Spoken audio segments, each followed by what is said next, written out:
Hello, everybody, and welcome to the February 4th, 2024 edition of the Boxing Source Radio Show. That's right, 2424. Yeah, we are here. The host is here, and we got a few things here that we're going to be jumping on here with this particular episode of the Boxing Source Radio Show. Shout out to everybody that is supporting the Boxing Source here, listening to this podcast. Checking out the interviews that are on the YouTube channel, subscribing to the YouTube channel, commenting on what's going down with, either the interviews that we've been doing or, talking about various topics in the sport of boxing. We appreciate the support here on the Boxing Source. And we got a few things here that we're going to be talking about. We had, of course, a fight card that happened on Saturday.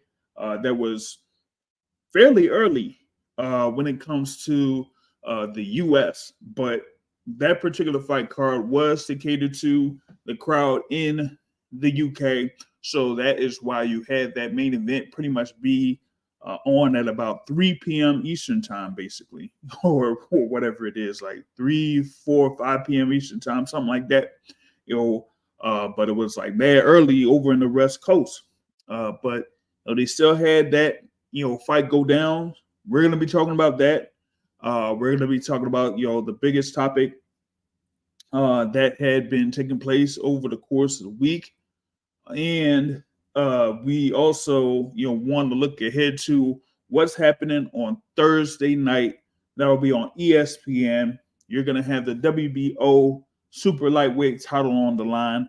That's right. That will be Teofimo Lopez versus Jamaine Ortiz. So we're going to be talking about those particular topics. We're going to, also drop a few things here and there. Of course, the fallout from Conor Benn versus Pete Dobson. We're definitely going to be talking about that here. And also maybe if we got time, talk about Terrence Crawford, making a comment in reference to Canelo Alvarez. But we'll see if we can get to that here in this particular episode. Like I said, big thanks for everybody that's joining in live. If you got any takes on what's going down, you can hit the comment section. You could jump on the chat and anything like that. So want to get into it here. We want to go through first. What happened over in Las Vegas, man. You had Conor Benn. Of course, it looks like he's still having these fights over in the U.S., man. He, had this second fight in the U.S. His fight, his last one was in Orlando against Rodolfo Orozco there, and that was like at 154 pounds. And then here against Pete Dobson, this was like north of 147 pounds because Conor Benn's supposed to be in the 147-pound division, but, after these last couple of fights, it looks like he's kind of been north of 147, and y'all see how much he weighed the day of the fight. You know what I'm saying? Big ups to Lonnie Lee here. Salute to you. Thanks for joining in live to this conversation, man. Just jumping up here and talking about this Conor Benn fight against Peter Dobson, Pistol Pete, as he is nicknamed. But I pretty much felt like this was just another one of those fights where Conor Benn was against someone that would, likely be overmatched when it comes to, fight experience or, being in there against, a number of these opponents. But Pete Dobson, kind of like made, made a little bit of a fight of it, in the mid rounds. But, the couple of things that I saw here in this fight between Conor Benn and Pete Dobson, one, Pete Dobson, had his left hand down for one, especially early in the fight. So he was going to get caught with right hands, all over the course of the fight. That's what I was seeing there early. But the thing was, Pete Dobson was right in front of Conor Benn. Conor Benn was landing right hands. He was landing combinations, but he wasn't really hurting Pete Dobson. And like I said, he went up to 170 pounds on fight night, and there wasn't really any punches that Conor Benn was landing that seriously hurt Pete Dobson. You didn't see any knockdowns. You didn't see anything where Pete Dobson was stunned. But Pete Dobson was right there, and he was, in a couple of rounds, he was throwing punches right back to Conor Benn. The other thing I saw, especially with Conor Benn, was he was getting hit with uppercuts and he was getting hit with, right hands. And if Pete Dobson had like any type of power behind those uppercuts or right hands, Conor Benn might have been in some trouble. But, like I said before, the speed from Pete Dobson, we didn't see it there. And we didn't see the power there from Pete Dobson. So it was just something there where Conor Benn was able to go through 12 rounds. And I'm like, for one, why are they going through 12 rounds? I don't understand it. Why would you have 12-round fights if you ain't fighting for a title? That's something I got to figure out. Like, how are you going to have a 12-round fight if there's no title on the line? Just have it as a 10-round bout. But I guess it has to do with money or something like that. Maybe that has something to do with it. But 12 rounds in a fight of this magnitude, you really didn't need to have all that with Conor Benn and Pete Dobson. Really shouldn't have had it, like that. But he's still able to go through those 12 rounds. It was a unanimous decision there for Conor Benn. He's there now, 23-0. And they say he's there at welterweight. But like I said, I mean, this is, the second fight, that he's coming off of where he is above 147 pounds. His, previous fight, he was at 153 pounds on the weigh-in. Here he is at 150 pounds on the weigh-in. And we saw, like I said, the day of, he was 170 pounds. So you mean to tell me that you're going to have Conor Benn going into this particular fight against Pete Dobson at 170 pounds, and he's still trying to make 147?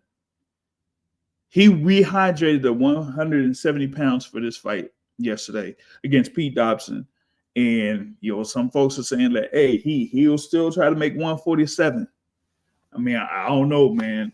I don't know about all that. You know what I'm saying? But you have him, like I said, he's still, trying to make some type of a name out here. He was supposed to have that fight with Chris Eubank. We all seen that it all fell apart because he had tested positive for an illegal substance.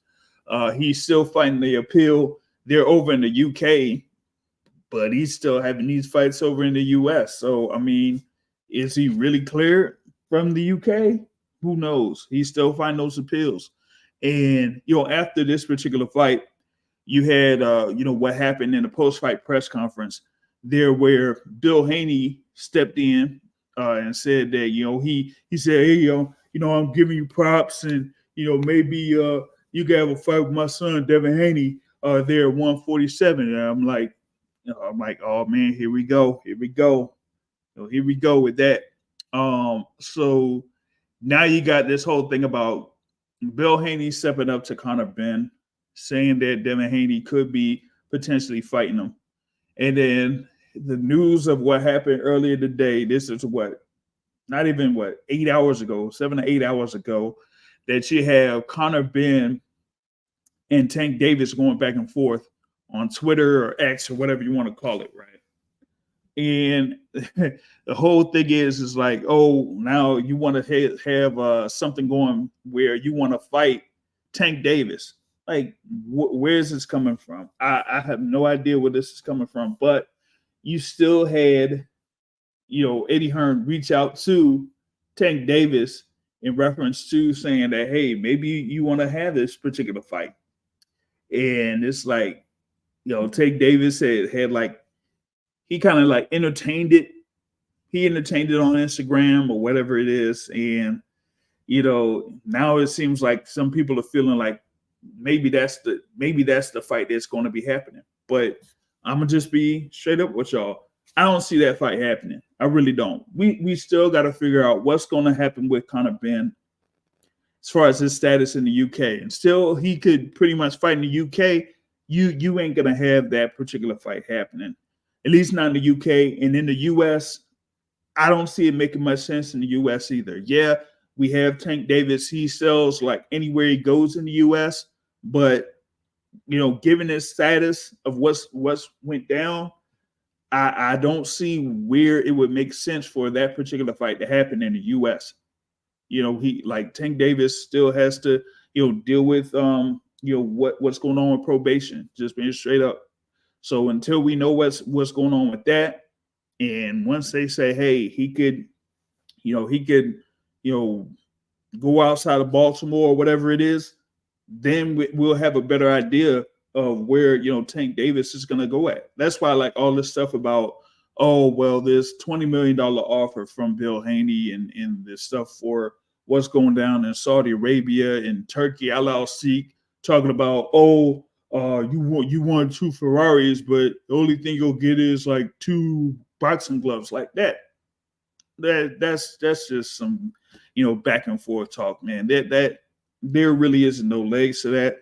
I don't feel like there was any legs to that as far as like having Tank Davis go out to Saudi Arabia and having a fight there under Turkey LLC. Nah, I didn't see that happening. No real chance of that.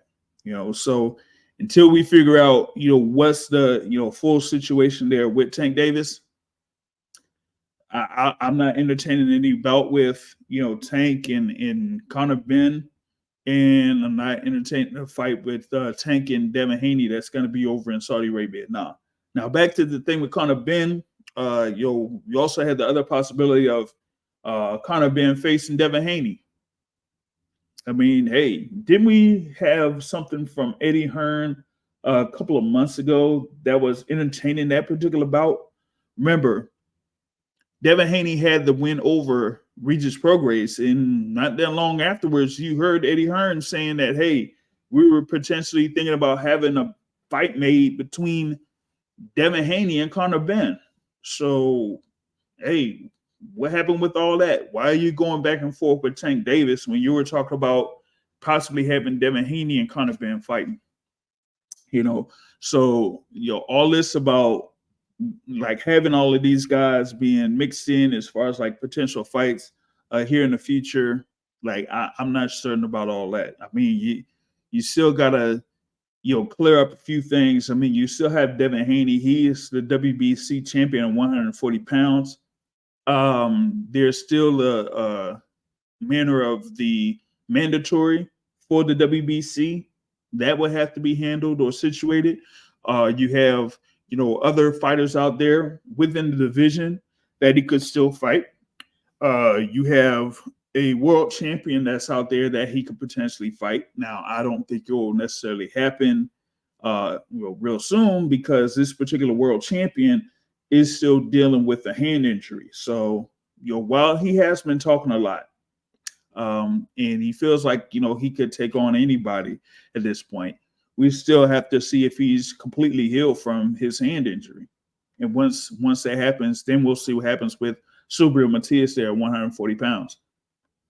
But with Devin Haney, I mean, I don't know if y'all checked his social media. He talked about, or he had a date put up of like, April 20th or 420 or something. Maybe he could fight on that date. I'm not all too certain. But, with that being said, like having these potential bouts with Conor Benn, I'm like, I'm not all too sure like if that's gonna have any type of legs at all. So Conor Benn, at least for me, you'll probably see him, still, like I said, fighting with that appeal over in the UK.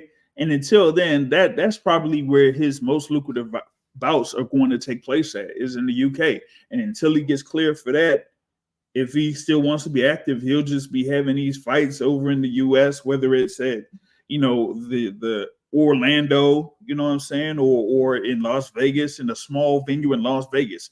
That's pretty much it.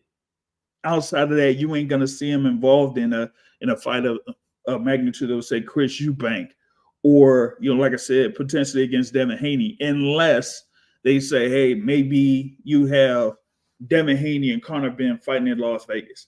That's pretty much it. But outside of that, you ain't gonna see Conor Benn involved in a quote unquote high profile fight anytime soon. That just ain't gonna happen.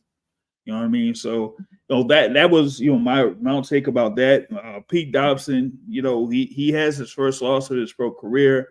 He's been there around that 154-pound division or whatever it is. So he was building, an unbeaten record up to that point. Like I said, I mean, he was there at 16-0 with 9 wins by way of knockout before this fight.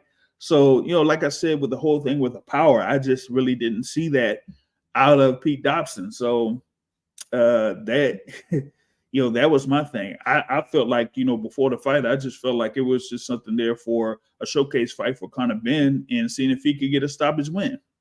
And he couldn't even get that. So, I mean, that is what it is with that one, man. But also, as part of this card, you had Austin Williams, Amon Williams going up against Armel and Boomba Yasa. And this is, to me, this is also like almost a feature fight there for Ammo Williams. Yasa was there undefeated as well, but I mean, Yasa ain't really, just to be honest, he wasn't really, that much of a guy that would be stiff competition there for Ammo Williams. I mean, he was, I guess durable for as long as he was able to be upright, but this was just something for Ammo Williams to, get a fight in, be busy and, like I said, be able to stay within the rankings there in the middleweight division. I mean, he's, out there as number 5 in the WBC, number 3 in the WBA, number 6 in the IBF there. So, I mean, he's, highly ranked within the middleweight division. It's just trying to put him in position to, either have a high profile fight there at 160 or, see if he could eventually compete for a world title later on down the line. But, here against Booma Yasa, that was just something where, that's a stay busy fight out there for Ammo Williams. I mean, you could have had, something where he could, maybe get in a fight with what I would say, like, I don't know, Cornflake Lamana maybe, or maybe something against Shane Mosley Jr. That's a fight that would be pretty interesting if there would be a way to make it. Ammo Williams versus Shane Mosley Jr. I mean, that could be, an eliminator bout there for the WBC.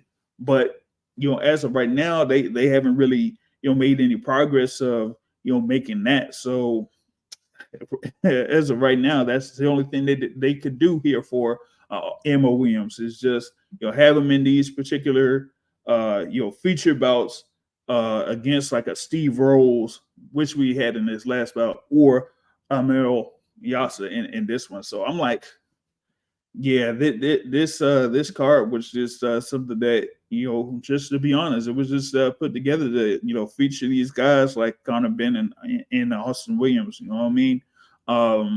Khalil Cole as well. That was another one where he was facing Juan Osuna, and hey, that looked like another one where he was kind of featured. Yeah, Osuna was undefeated, but I mean, all of these fights that are like low caliber fights in Mexico before facing Khalil Cole, I was like, yeah, nah, that just wasn't it. So at least here Khalil Cole was able to get that win and get an early stoppage in that. So you really didn't have, that much out there in that DAZN card, except for like featuring Ammo Williams and Conor Benn, and that was pretty much it. But outside of that, you really didn't see that much where you could have had something to upset the apple cart, so to speak, there in that particular card. So that was all that was going down with that.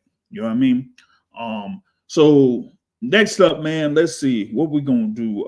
Let's jump into this whole thing with the top story, it seems, there in boxing. Tyson Fury, man. Tyson Fury. Boy, oh boy. Once again, Tyson Fury, Oleksandr Usyk is delayed. Remember, that fight was supposed to happen last year. It was supposed to happen last year. And what ended up going down? Oh, let's see, man. Oh, Tyson Fury, he's going to face Francis Ngannou. And then, a couple months after that, oh, we're going to go ahead and have that undisputed fight with Oleksandr Usyk. It's going to be in December. What? Well, we seen what happened. with Tyson Fury and Francis Ngannou. And you've seen him getting knocked down against Francis Ngannou. Some folks thought that Ngannou should have won that particular fight. That wasn't going to happen. So you have that. And then now here we are. It's supposed to be 2 weeks away from when this fight was supposed to happen. And all of a sudden we see where, Tyson Fury gets cut in sparring. So, oh man, we're going to have to delay this fight. Here we go all over again. And remember, man, like even going a couple weeks ago, some folks are talking about Tyson Fury was getting pieced up in sparring. It's saying that, maybe Jai Patai was working him up in sparring, and that you had a couple of other people were roughing him up and roughing him around and that type of thing. And now we have this where he says that he suffered a cut. And he said, he could have said, hey, I could go through this, man. I would have been able to just go through and have this fight in a couple of weeks. It was like, nah, nope, that ain't happening. So you had Tyson Fury and you had not Alex Krassyuk, man. But you had Oleksandr Usyk on there with Ariel Helwani a couple of days ago. And then you had Turki Al-Sheikh with Tyson Fury. And Turki Al-Sheikh is out there looking, just sounding like a janky promoter or something, just being real. He sounded like a janky promoter because he's saying, we're going to postpone. This fight is going to be on May 18th. And if either fighter doesn't show up on May 18th, then they're going to have to give up $10 million of their own money. I'm like, oh my God, here we go with this stuff, man. And then he also said it looks like regardless of who is not able to make that May 18th date, they're still going to have a fight card on May 18th.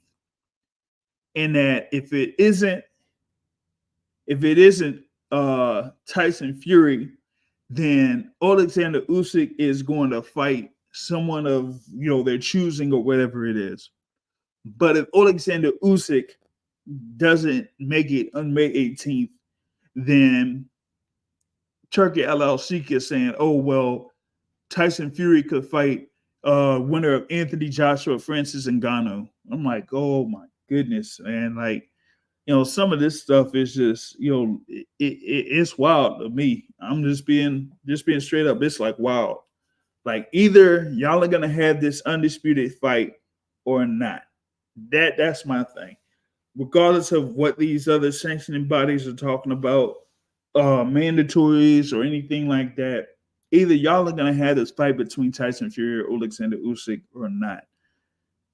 I mean, the thing about it is,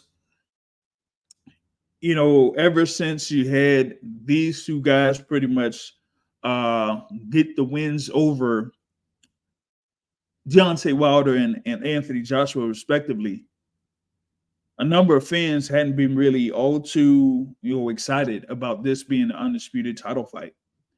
They were seeing if it was going to be still Joshua versus Wilder, and, with Usyk beating Joshua and then getting a win in a rematch, and then, Tyson Fury getting the 2 wins over Deontay Wilder, that just pretty much said, hey, Tyson Fury and Oleksandr Usyk are the top 2 fighters in the heavyweight division.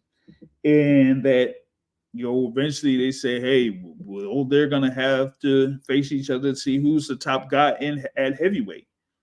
But from a fan's perspective, they just don't have the overall appeal that Anthony Joshua and Deontay Wilder have. Like Joshua is the biggest, star there out of the UK. You know what I'm saying?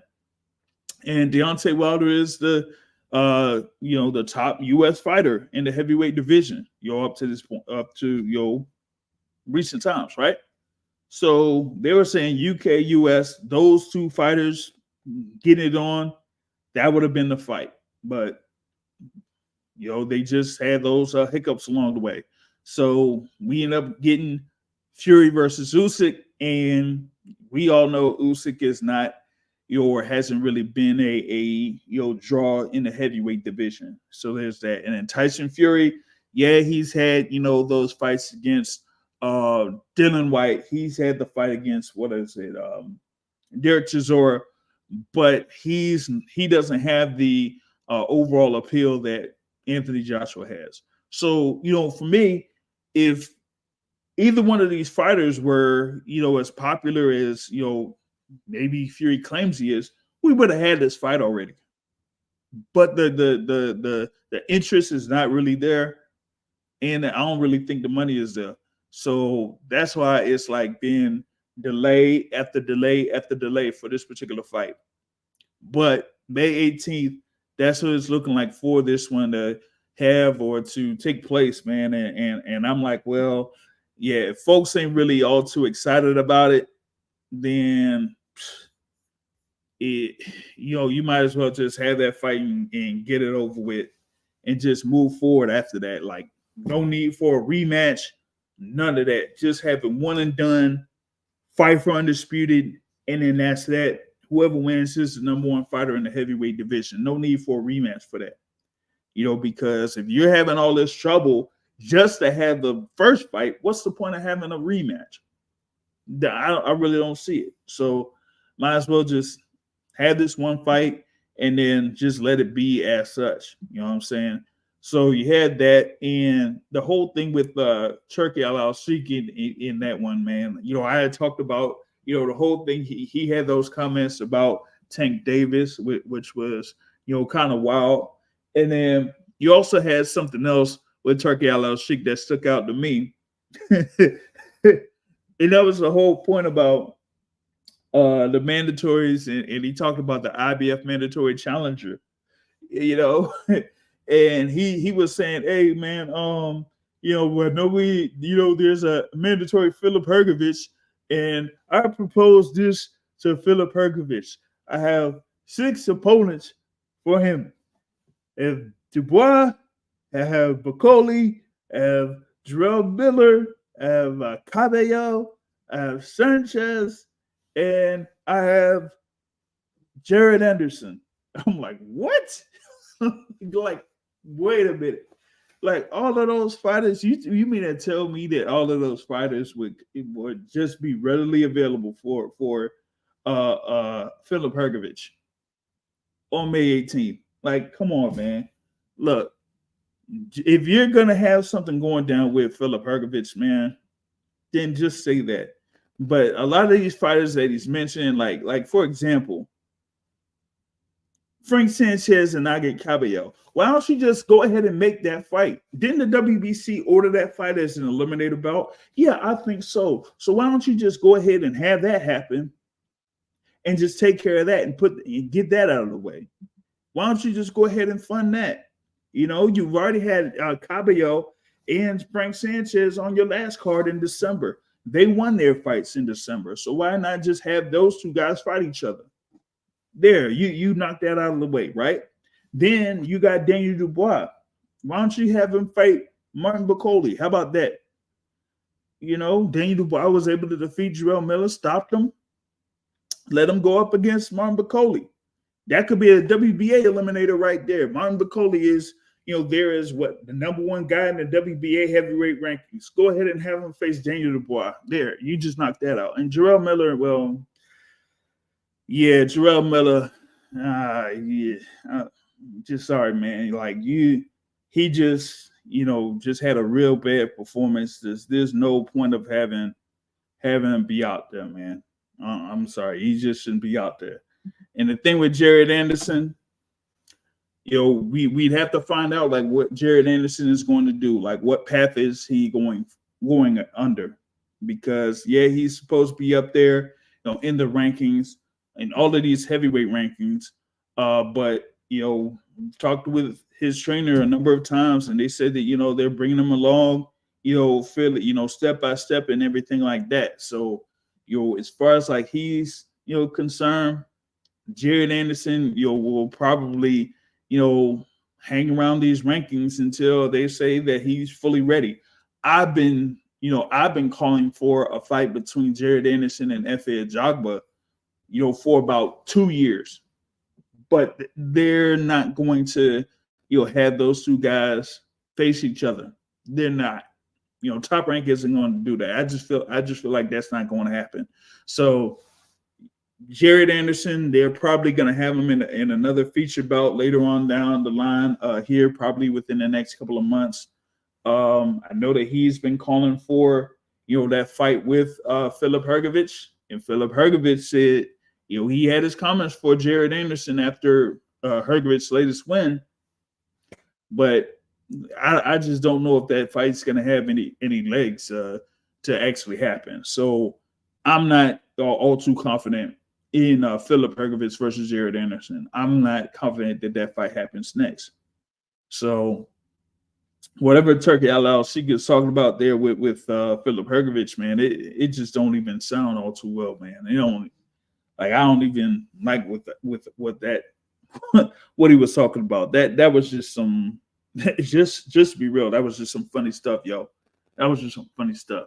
Now, that being said, man, May 18th, I don't know, man. I don't feel what's like that particular date. I don't see why they picked that date. Yeah, that's supposed to be what 2 weeks after Canelo's supposed next fight. Yeah, that's Cinco de Mayo weekend. Saturday, May 4th is supposedly Canelo's next fight. So then 2 weeks after that, you're gonna have Fury versus Usyk. I guess what else is supposed to be out there? It's supposed to have Naoya Inoue versus Luis Neri. That's supposed to be on May 6th or something like that over in Japan. So, hey man, I'm not all too sure that May 18th is a good date there for that particular bout to take place. And hey, if they feel like they could pull off something like that, then we'll see. You know what I mean?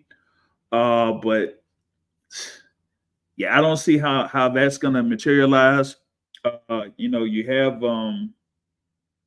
You have Usyk that's been pretty upset because Usyk's been waiting for this fight. You know what I'm saying? And his manager, and his promoter's been waiting for that fight. So we'll see what's going on. G Funky in the building, man. Big ups to G Funky, man.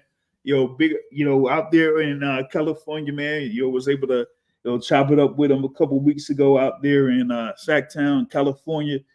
So big ups for joining in here on the Boxing Source podcast. Man, I'm talking about the whole thing with Fury and Usyk. Man, like I said, man, that whole thing has just been a complete mess.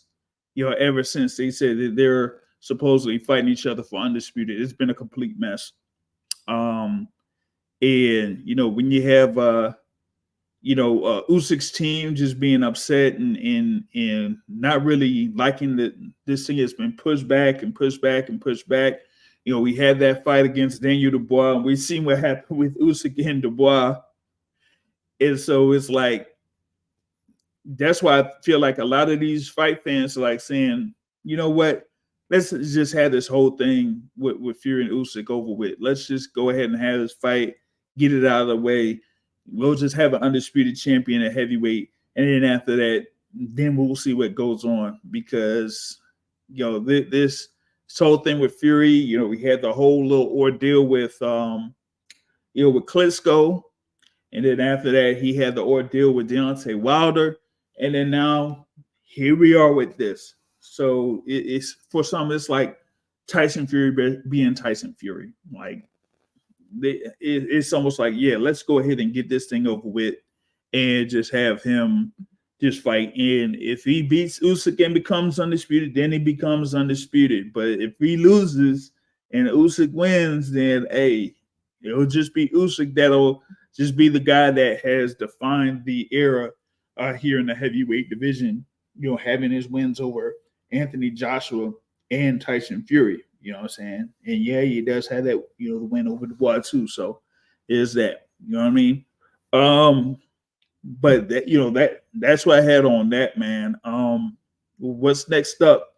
We got, the fight card coming up Thursday. It's supposed to be Super Bowl week, Las Vegas. Headline by Teofimo Lopez versus Jamaine Ortiz. This will be at the Michelob Ultra Arena. That's in Mandalay Bay. Um, Teofimo, just coming off of, man, it's been a while though, man. Like he, had that win over Josh Taylor. Great performance against Josh Taylor to get a decision win. To win that WBO super lightweight title. Pretty much is kind of like defined as the number one guy there at 140 pounds. He beat the man to beat the man, or whatever they call it, or he basically beat the man, I would say. So he is the recognized top guy at 140 pounds, going up against Jamaine Ortiz. And yeah, Jamaine Ortiz, was there also at 135. Coming up to 140. His last fight was above 135 pounds against Antonio Moran, where he got a unanimous decision win. He's notable for defeating Jamil Herring back in 2022, and had his fight against Vasily Lomachenko after that, where it was a close fight. He just felt like he kind of like faded off, or just had Lomachenko get back into it in those last few rounds for Lomachenko to get that win. So now it's like, okay, now he's having his campaign at 140 pounds, and so the thing about it is, you're gonna have, I guess this is what a voluntary defense there for Teofimo Lopez. I guess they named him as super champion. So now he has this this voluntary defense against Jamaine Ortiz, who's ranked number 10 in the WBO rankings currently. I really don't feel like this is much there for Ortiz to like make it about against Teofimo Lopez, but we don't know what version of Teofimo we're gonna get. You know what I'm saying? Shout out to Juice in the building. He says, hey, he's super excited for Keyshawn and more anxious for him to make a statement against Pedraza than he cares about Teofimo versus Jamaine Ortiz. Hey man, yeah, I mean, this is something where Keyshawn Davis, he had that decision win over Nahir Albright be turned into a no contest because of the whole with the rules in reference to Texas when it comes to the marijuana. So there ended up being a no contest there against Nahir Albright. And now he's going up against Jose Pedraza, a veteran there in Jose Pedraza, who's, lost two of his last three bouts, against Barboza, against Ramirez, had a split draw against Richard Comey. But he's, he's been a veteran out there. He's had fights against Lomachenko, Ray Beltran. He won the lightweight title against Ray Beltran. Fought Jose Zepeda, lost to Tank Davis in the super featherweight division. So he's been a, multi-division world champ. But he's kind of like been out there. What is it like? 35 bouts. So coming in with a record of 29 wins, 5 losses, and 1 draw against Keyshawn Davis here, who's at 9-0. So I mean, Keyshawn, he'll have this opportunity to, kind of like show where he's at, in the division there at lightweight now. You know what I'm saying? What I would say that Keyshawn, he could, kind of like move up there when it comes to the rankings in the WBO. He's number 9 in the WBC. Where else is he? I think. Oh no, he's also rated number 7 in the IBF, and he's kind of trying to say that he's trying to make a name for himself and try to be there and make a statement there in the lightweight division. You know what I mean? And he's kind of like been mentioned as someone who would want to face a Frank Martin, but for me, I say you also got somebody like a Ray Murataya that's right there in the lightweight division that he could face too. So you got that. I don't see him facing like what is it? You got Zepeda. Zepeda's already out there in the mix. He's supposed to be, he got a fight against Maxie Hughes in March. So you got a lot of guys out there that's floating around in 135-pound division there, but Keyshawn Davis could kind of make a name for himself in that. Let's see. He says, we'd love to see Keyshawn get the winner of, what was it? They got Navarrete, there for WBO. Now remember the thing for Navarrete. What did they say? He's supposed to be fighting Berinchik? I think it's Berinchik, right? So they say, Emmanuel Navarrete, he's giving up his belt, to go up to lightweight and eventually face Denis Berinchik. So, they had made that order, what was it, on Monday for Navarrete versus Berinchik. So if they go ahead and sign that particular fight, then you're going to have, Navarrete. If he ends up winning, then you can have that. But the thing for me is I don't see Keyshawn getting a winner for that WBO. I think that if Navarrete gets the win over Berinchik and wins that WBO title, he'll have a unification bout against either Shakur Stevenson or the winner of Lomachenko-Kambosos. That's what I'm seeing for that. Top Rank could pretty much have 3 of the 4 world title holders out there, and that would kind of make it to be where you would have multiple unification bouts. You know what I'm saying? And with that being said, I just feel like, hey, you'll have either if Lomachenko beats Kambosos, you can have Lomachenko and Navarrete, and then you got Shakur Stevenson just waiting for the winner or something like that. You know what I mean? Shakur Stevenson ain't retired, man. He's not retired. He's gonna have a voluntary defense. He's gonna have a voluntary defense of that WBC belt. I'll say, why not go ahead and face Murataya? Why not go ahead and have that? Some folks talking about he should run it back with Edwin De Los Santos. Man, he better not run it back with no Edwin De Los Santos. Man, come on, y'all. Y'all don't do that. Don't do that. We shouldn't have that. So go ahead and have, Murataya. You can have a belt, that would be in-house. That would be within Top Rank. Why not go ahead and have that? I'll say have it in April. You want to say for example, you could have another fight over in Newark for Shakur Stevenson. Why not have it against Ray Murataya? You know what I'm saying? No one Top Rank is definitely going to be Lomachenko, given the unification opportunity first. Yep. They want to go ahead and still promote Lomachenko. So if he gets the win over George Kambosos, that's coming up, then you would have Lomachenko there, getting that unification opportunity. But that fight between him and Kambosos is not until May 12th.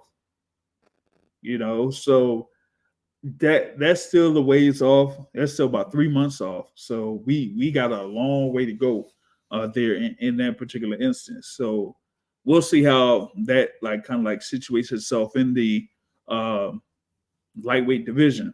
If we have like I said, if we have Navarrete going up against Berinchik, shoot, you might see that fight happening, pretty soon. They would probably want to, make that fight as soon as possible there between Navarrete and Berinchik. So once they get that fight and see if they could have that approved for the WBO, then you'll have that IBF title bout between Kambosos and Lomachenko, and then the winners will face each other. And then just have, Shakur Stevenson face, face Ray Murataya. But you also got to take into account Shakur Stevenson is supposed to have about one bout left under his top rank contract.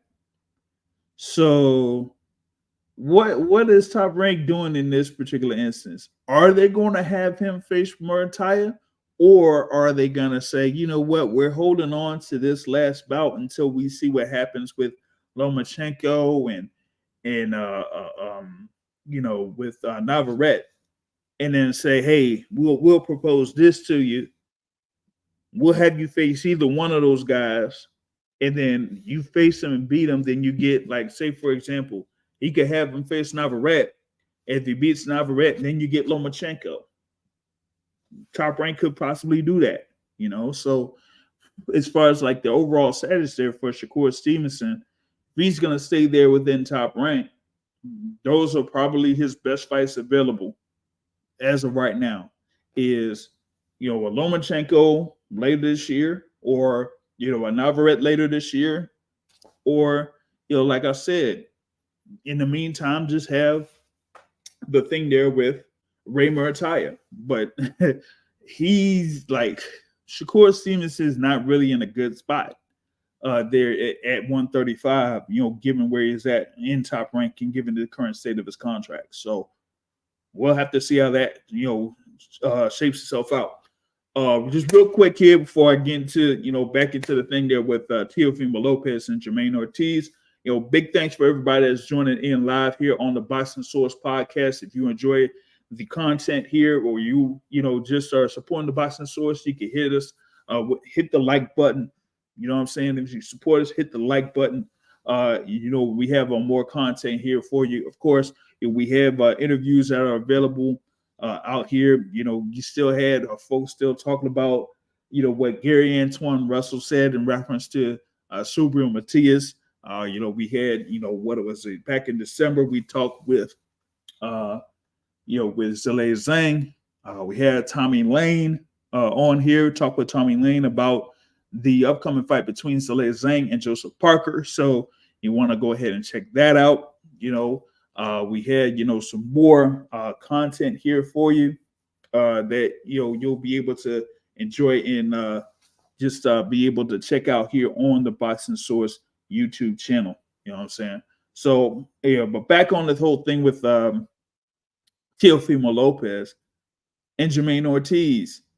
Now, the thing is with Ortiz is somebody that is, kind of like I wouldn't say he is like an aggressive fighter. He's more of a guy that, kind of like is a patient, waits, is a catch and shoot type of fighter, waits on counters and things like that. I wouldn't necessarily say he's not as engaging, like for example, when Teofimo Lopez fought Sandor Martin wasn't an offensive fighter at all, but he just waited to see what Teofimo Lopez would do. And if Teofimo Lopez wasn't really aggressive, then you pretty much had a whole bunch of lows in that action. And, it also made things a lot, very sloppy in that particular bout that happened over in Madison Square Garden. So you had Teofimo Lopez, get through, 12 rounds with a close decision over Sandor Martin, but then turned around and had a fight against Josh Taylor, where Josh Taylor is a guy that, wants to get in your face, wants to get in your chest and move in and move around and try to, bully over. But it gives you opportunities to, get your offense going. And that's what happened there with Teofimo Lopez against Josh Taylor early in that bout. And with Teo being a much faster fighter than Josh Taylor, he was able to be very successful over the majority of those rounds. And Josh Taylor was just not able to, get real close to Teofimo Lopez in that bout. So now with Jamaine Ortiz here, I mean, he's coming in there. What is he? 5'8" with a reach of 69, and you got Teofimo there at 5'8" with a reach of 68.5. So similar dimensions there when it comes to the tail of the tape, but it's just about the speed and power that Teofimo Lopez has in this particular instance. And I would say that you have Teofimo, he should have the advantage here in this particular bout, going into it. I think Teo Teo has an opportunity to like really, stand out when it comes to 140-pound division. He could like show that he would be one of the top guys there at 140. But he would still have to like show like, okay, this is something where we got him kind of showing himself. All right, we got our resident columnist here, resident panelist here to jump in. He's I'm thankful he's able to jump in here right now. Brother Terrell is in the building. What's happening with you? What's going on, JR? Once again, I said the same way each and every time. Glad to be a part of the podcast. Glad to be able to contribute in whether it be a minor way or whatever. Just weekly talk in our chat group. Just glad to be talking about boxing once again. Just as things continue to shape in this new year within divisions, more shit talking was what part of what a big part of what boxing is about. Developments, changes, things like that. So let's jump into it. That's like you've been doing. Thank you. Yeah, no doubt, man. No doubt, man. I was just going through the tail of the tape there with Teofimo Lopez and Jamaine Ortiz. I said that those guys are, similar in height, similar in reach, but we know about, Teo's, background as far as like his overall experience is concerned. Had those big wins over Lomachenko and Josh Taylor, and has the lone loss to George Kambosos in 2021. And Jamaine Ortiz, he did fall short against Lomachenko in 2022. He's only had one fight since against Antonio Moran. But this will be his second fight at the super lightweight division. So what are you kind of like looking for here for this upcoming bout between Teo and Jamaine Ortiz? Well, I think the main storyline is definitely on Teo, and the reason why I say that is what do we expect? What product will we get on this Thursday night, right? And what I mean by that is to give more detail. Will he be the same guy that defeat Josh Taylor? Is it that type of style? Now, granted, I know Jamaine Ortiz has a different type of style, things like that, and that would dictate what you bring to your game plan, things like that. But at the same time, when we saw Teo fought Josh Taylor, we saw a highly reactive boxer, showed athleticism, things like that, and definitely showed good power throughout that fight, right? So even though Jamaine Ortiz may not be Josh Taylor and things like that, he's not slow. He's a quick-footed guy, quick muscle guy on top of that. Granted, this is only his second fight, like I said, at 140. I'm not too concerned about that in that regard because, like I said, same body type. So it's not going to be hard for him to put on that extra 5 pounds in order to have a good fight at 140. But back to what will we get? Will we get a letdown? And that sometimes that can happen in a fight. Given that you're the top dog in the division, your previous fight, you made a statement in your previous fight about being the man to beat the man and all that stuff and everything, right? But going forward, there's so much on the line for Teo. Just the talk of him fighting Crawford, things like that. And that's more or less that boxing shit talking that we mentioned right there. But once again, are all those things coming into play? Haney in the division, things just going around you, things like that. Did you have a good successful camp that isolate you from all the talk that's going on to make you concentrate on this fight, so you don't have a letdown? So that's the main thing I'm looking for. How will he perform and how well does he look? Is he focused? Yeah, that's the thing about it is what version of Teofimo Lopez we're going to get. As you said, you had what happened with Josh Taylor. It's kind of like similar to what we had against Lomachenko. It was like a high profile fight, a big fight, that Teofimo Lopez is got up for, was very excited for. But on the flip side, like I mentioned there with Sandor Martin, he was just kind of like, I would say he wasn't all too hyped up for that.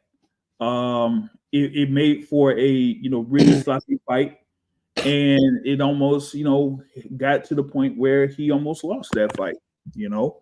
But here against Jamaine Ortiz, I mean, you got a guy that is fairly good with his feet, fairly athletic. You've seen what he was able to do at times against Vasyl Lomachenko.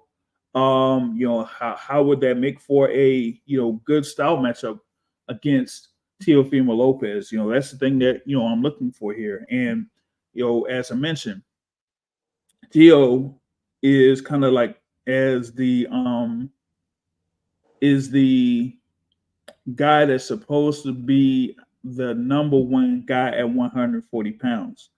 And you have, of course, Devin Haney out there with a title. You have Shubir Matias out there with the title. You have someone like a Gary Antoine Russell that's there as a contender. You have, what is it? Kenny Sims Jr. out there as a contender. Richardson Hitchens. Barbosa's out there, Jose Carlos Ramirez is out there. So, and you got, a few other names. Ryan Garcia is still there campaigning at 140 pounds. Regis Prograis is a former world champion. So you want to kind of like make a statement that says like, hey, I'm the guy, I'm the man here at 140 pounds. Everybody should be chasing me. So, here, if you're able to make a statement by really being impressive against Jamaine Ortiz, then you'll get more people or more eyes towards you, and say that potential bouts against maybe a Ryan Garcia, Subaru Matias, or Devin Haney, that will be a very high profile fight. You know what I'm saying?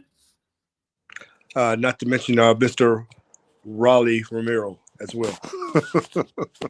You do have Rolly out there with a title. He still has some issues here with a defense against Usyk Cruz. My thing is though, like he has that fight against Usyk Cruz coming up in March.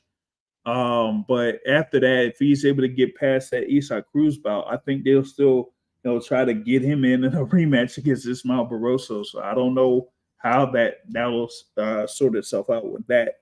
But back to the thing there with Teo, like he's kind of like said that he's wanted fights against some of these fighters.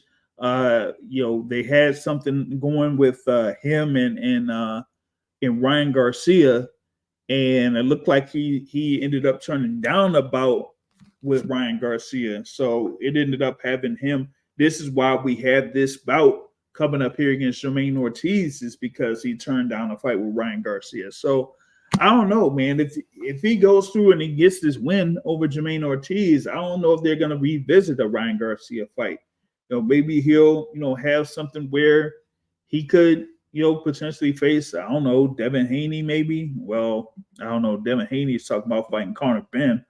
But maybe he has something against or another, I guess another voluntary defense of that WBO belt. Who knows? Well, just even that on that, when you look at like I said, if Teo does get past Jamaine Ortiz, right? With so much other stuff going on within the division, potential big fights are being made. And even on that, even saying that, I don't know what Teal's purse is for this fight. You may know that already by now, but he's going to be looking for these a big figure fight, and the only way to get that is going to be a unification between Subriel Martiz. I'm not sure. It's right now. It's kind of hard to predict fights after this at this point, because things are so kind of unspoken right now. Haney potential was back in talks with Garcia, things like that. Subriel Martiz may be like the kind of like the boogeyman, avoided man right now, right? So it's kind of hard to look past this first quarter at 140 at this point now, but things are still coming together. But first thing first, you got to take care of the business that's right there in front of you. We know that. Yep, for sure. Now the thing with the purse, I'm not all too certain what the purse is at this point. They might provide that within the next couple of days. And the thing about it is that this is this is a significant step down from a potential bout, with the Ryan Garcia. So, maybe he gets maybe $1 million or something like that for this fight, maybe a little bit more for it. This is kind of like, a filler card, so to speak, because it is during Super Bowl weekend. So it's like they said, hey, are you interested in, having a fight card Super Bowl weekend? And Top Rank was like, okay, cool. So this is similar to, how Top Rank handled the thing there with Shakur Stevenson, where he ended up fighting Edwin De Los Santos during Formula One weekend there back in November. So we'll see that, man. And look real quick back at when Till defeat Josh Taylor. What was his post fight comments? I'm retiring from boxing. I'm not getting paid. Right. Right. Yeah. Like, I thought he was retired. Like, what happened with all that? You know what I'm saying? I don't know. So that's the thing, man. And here you see Shakur Stevenson pretty much say the same thing. Yep. Yeah. Let's see. Shout out to Juice Man. He says, find a suspect. What is it? Turkey isn't offering to support that versus Ryan.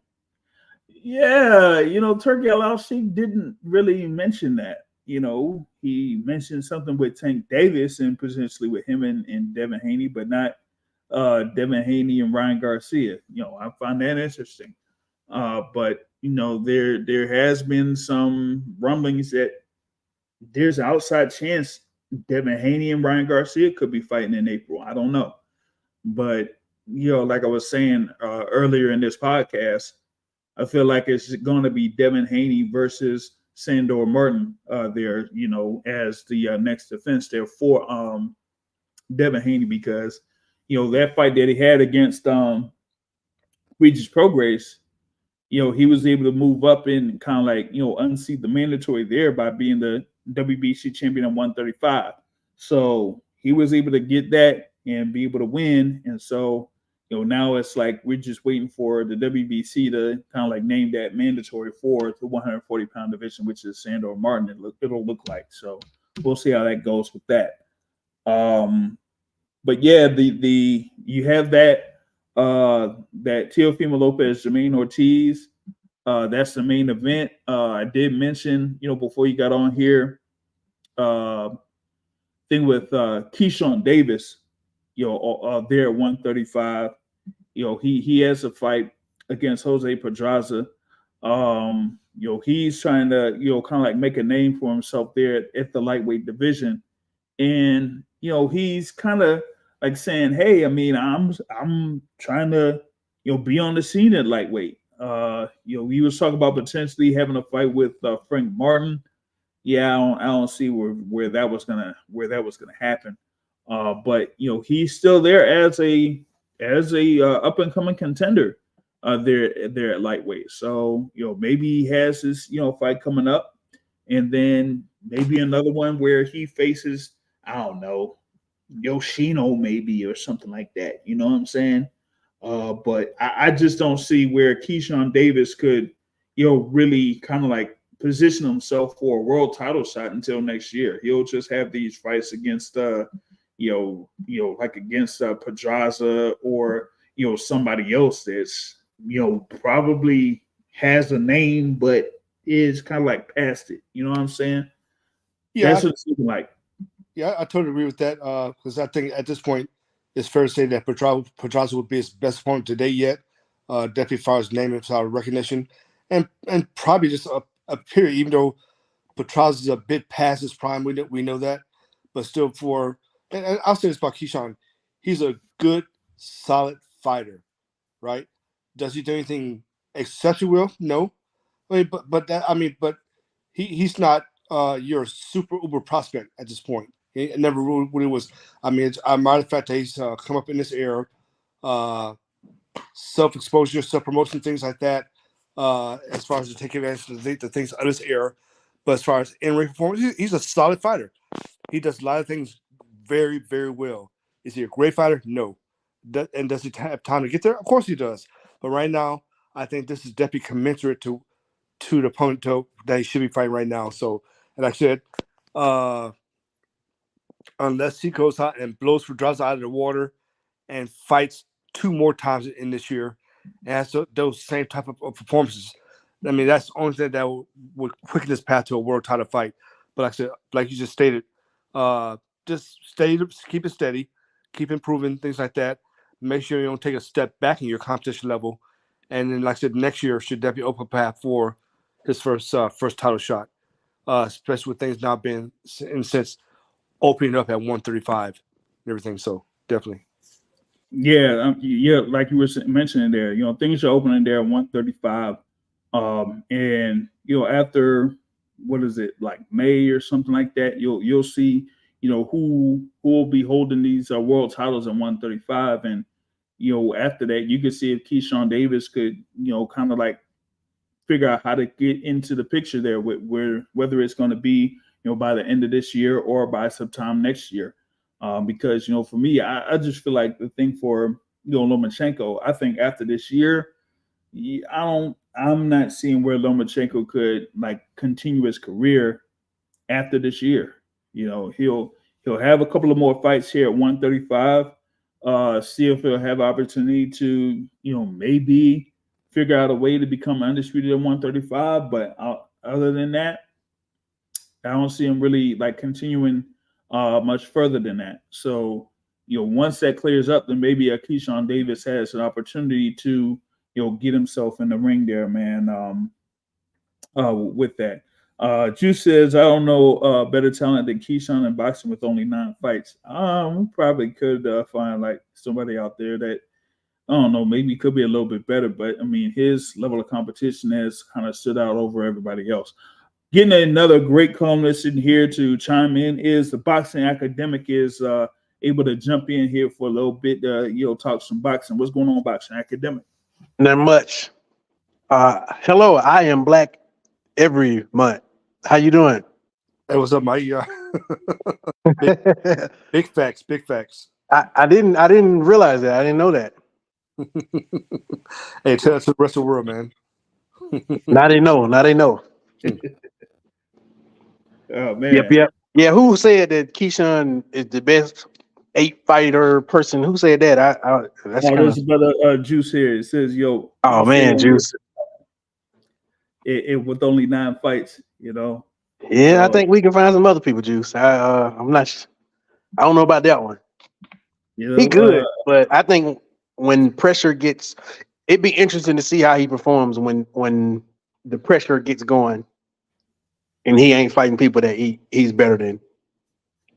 Yeah, I mean, it's that it kind of like goes with what your brother Terrell is saying. Like, I mean, he's getting to a point where he could develop to being a very high level fighter. But there's still a couple of things that he would have to work on, in this sense. So I feel like with Keyshawn, they put him in these positions to have these fights against notable opponents like Anthony Yiggett or against against Burgos. I mean, Burgos has fought, what was it, like Devin Haney? He fought Devin Haney in the past. Maybe a couple of other Mikey Garcia, even Mikey Garcia. You know what I'm saying? So how did those fights go for Burgos? I mean, he lost, by wide decisions against those guys. So that his fight with Keyshawn, how was the decision? Same thing, wide decision. Okay, well that's good. So like that's the thing. That's the thing on that, man. But yeah, I see him like kind of like having those type of fights here and there, with these kind of notable guys that they could pull up there in the lightweight division. But we'll have to see like how he would do against the likes of maybe a Ray Murataya or somebody like that, because like if Keyshawn gets through this bout and then faces someone like Yoshino, then I mean that'll just be him fighting Yoshino. You know what I'm saying? At least for some people, So it's like who else could Keyshawn Davis fight where it would be like if he beats that guy, they're like, okay, he's ready to be up there to kind of like fight for a world title. You know what I'm saying? I mean, the only thing you do at this point is just kind of scan over like the rankings like that, and Keyshawn what number 8 in the WBO. He's at like about around the same place, number 7 in the IBF. I mean, some of the people are above him about William Cepeda. I tell you, it would be a good fight for him. Maxie Hughes. Not that he's a world beater, but this kid didn't recently make a name for himself in a loss against Kambosos. That would be a good state fight because, like, you look at Keyshawn's last fight. I forgot that guy's name, but that guy, that's one I'd say he didn't really for me didn't have a strategy. He just basically made it an ugly fight, rough and tough.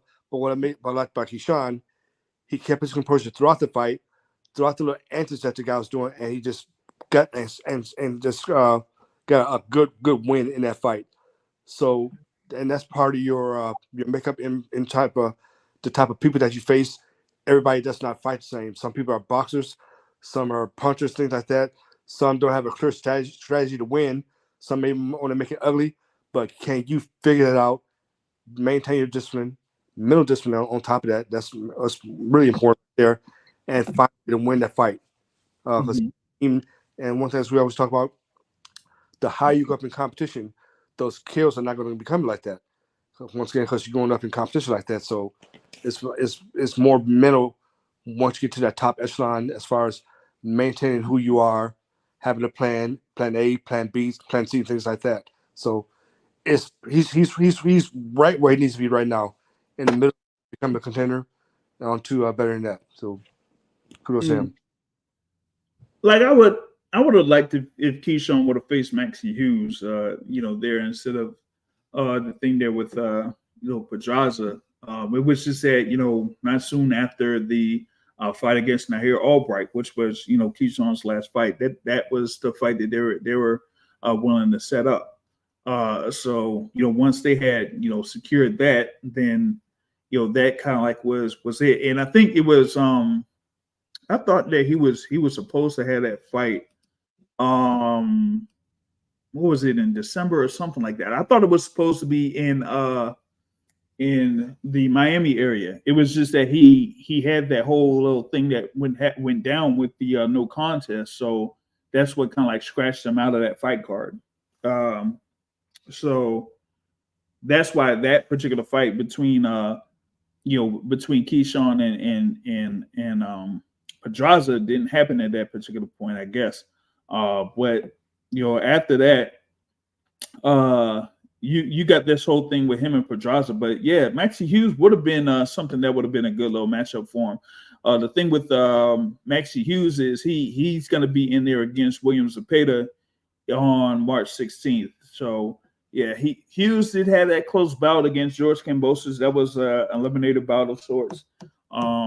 But now he's going up against William Cepeda in March. So I don't know. Maybe you have Keyshawn get through this bout, and then we'll see what happens with Maxie Hughes.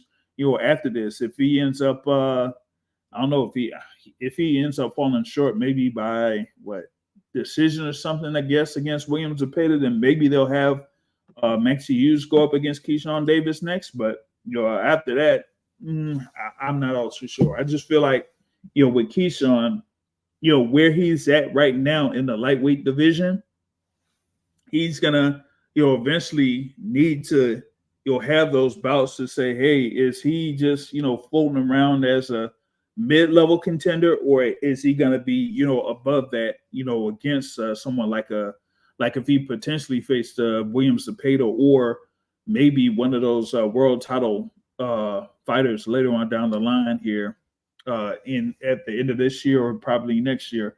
Like, where would he stand at that point? I'm not sure. I mean, with that being said, let me see. Like, yeah, that's kind of like what's been shaping. That's what's shaping up there in that card there for Teofimo and Jamaine Ortiz. Like everything else is more of like prospects out there. Abdullah Mason will be featured on that card. A few other guys that are undefeated that'll be on this card. But this is like a filler card. Just to be honest, it's like a filler card for Super Bowl weekend. So it's mainly folks looking to see what Teofimo Lopez is going to do and maybe what Keyshawn Davis is going to do. But outside of that, folks know about, Abdullah Mason. Oh yeah, So said him. I'm glad you talked about him. Look yeah. forward to seeing him definitely. Yeah, so he's going to be on this card as well. So those are like the three fighters that stand out in this card on Thursday. That'll be on ESPN or ESPN Plus. So that's what's going to happen there on that. Yeah. Other than that, there really isn't much else that's going down in boxing. Like I said, that whole thing with Fury and Usyk all got shot down. We were supposed to be about a couple of weeks away from that, and now with the whole thing that happened with Tyson Fury, that's been pushed to May 18th. So it's like, well, man.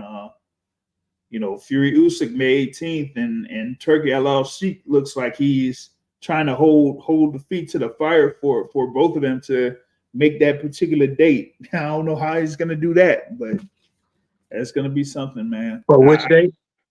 May 18th. Yeah. Well, for him to heal, it take like a month to heal, right? It'll take probably 6 weeks or so. But I mean, it'll still give him, that ample, time to, get fully healed and then get back into it or back in the camp pretty much by like April or something like that to, prepare for this bout once again. So. You think the picture that he took of him being in shape, that's real? I don't know about all that. He's a fairly deceptive person. I would just say that he's a fairly deceptive person. So yeah, but I mean, it's smart to put whatever image in the person's mind, and it's warfare, mental warfare. So I get it. Yeah, and remember, it was like some people were like saying that he wasn't, doing all too well in camp, going into this, so that was the thing about it. You think that dude did the elbow on purpose? Because I saw somebody say something or allude to something like that. I don't know who it was. Nah. It's just an arid miss punch to elbow. Yeah, it looks like an air miss punch or something like that. That's kind of like what it says, man. It says some folks are saying that maybe it was Kevin Lorena was the sparring partner that they had in camp there with Fury that ended up cutting Fury's eye or something like that. I don't know, man. But didn't it look like that dude Pataya? Yeah, it looked like him. Nah, that wasn't him. Nah. Okay. Yeah. If Juice says, I don't understand how Turkey Usyk is going to collect the $10 million debt he threatened to take from Fury or Usyk if they skip out on the fight. Yeah, I don't know how they're going to do that. I don't know how that's going to happen either, And that's what they already said. What, did they put $10 million into the pot already? I don't know how he's going to collect on that. That don't make any sense. I mean, put like this. What if they both are getting $20 million a piece for their purse? And say, I'll take away 10, something like that. I don't know. Who knows? Paid. Yeah. Who knows? Yeah, I don't see how that work. I don't see how that will work.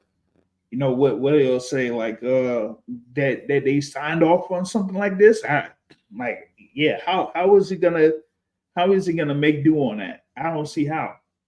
He said it's my money. Right.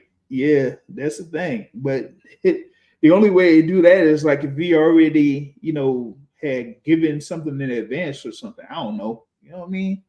And then like I was saying before, like Turkey Usyk said, well, if one of y'all don't make it, then I got a fighter for you.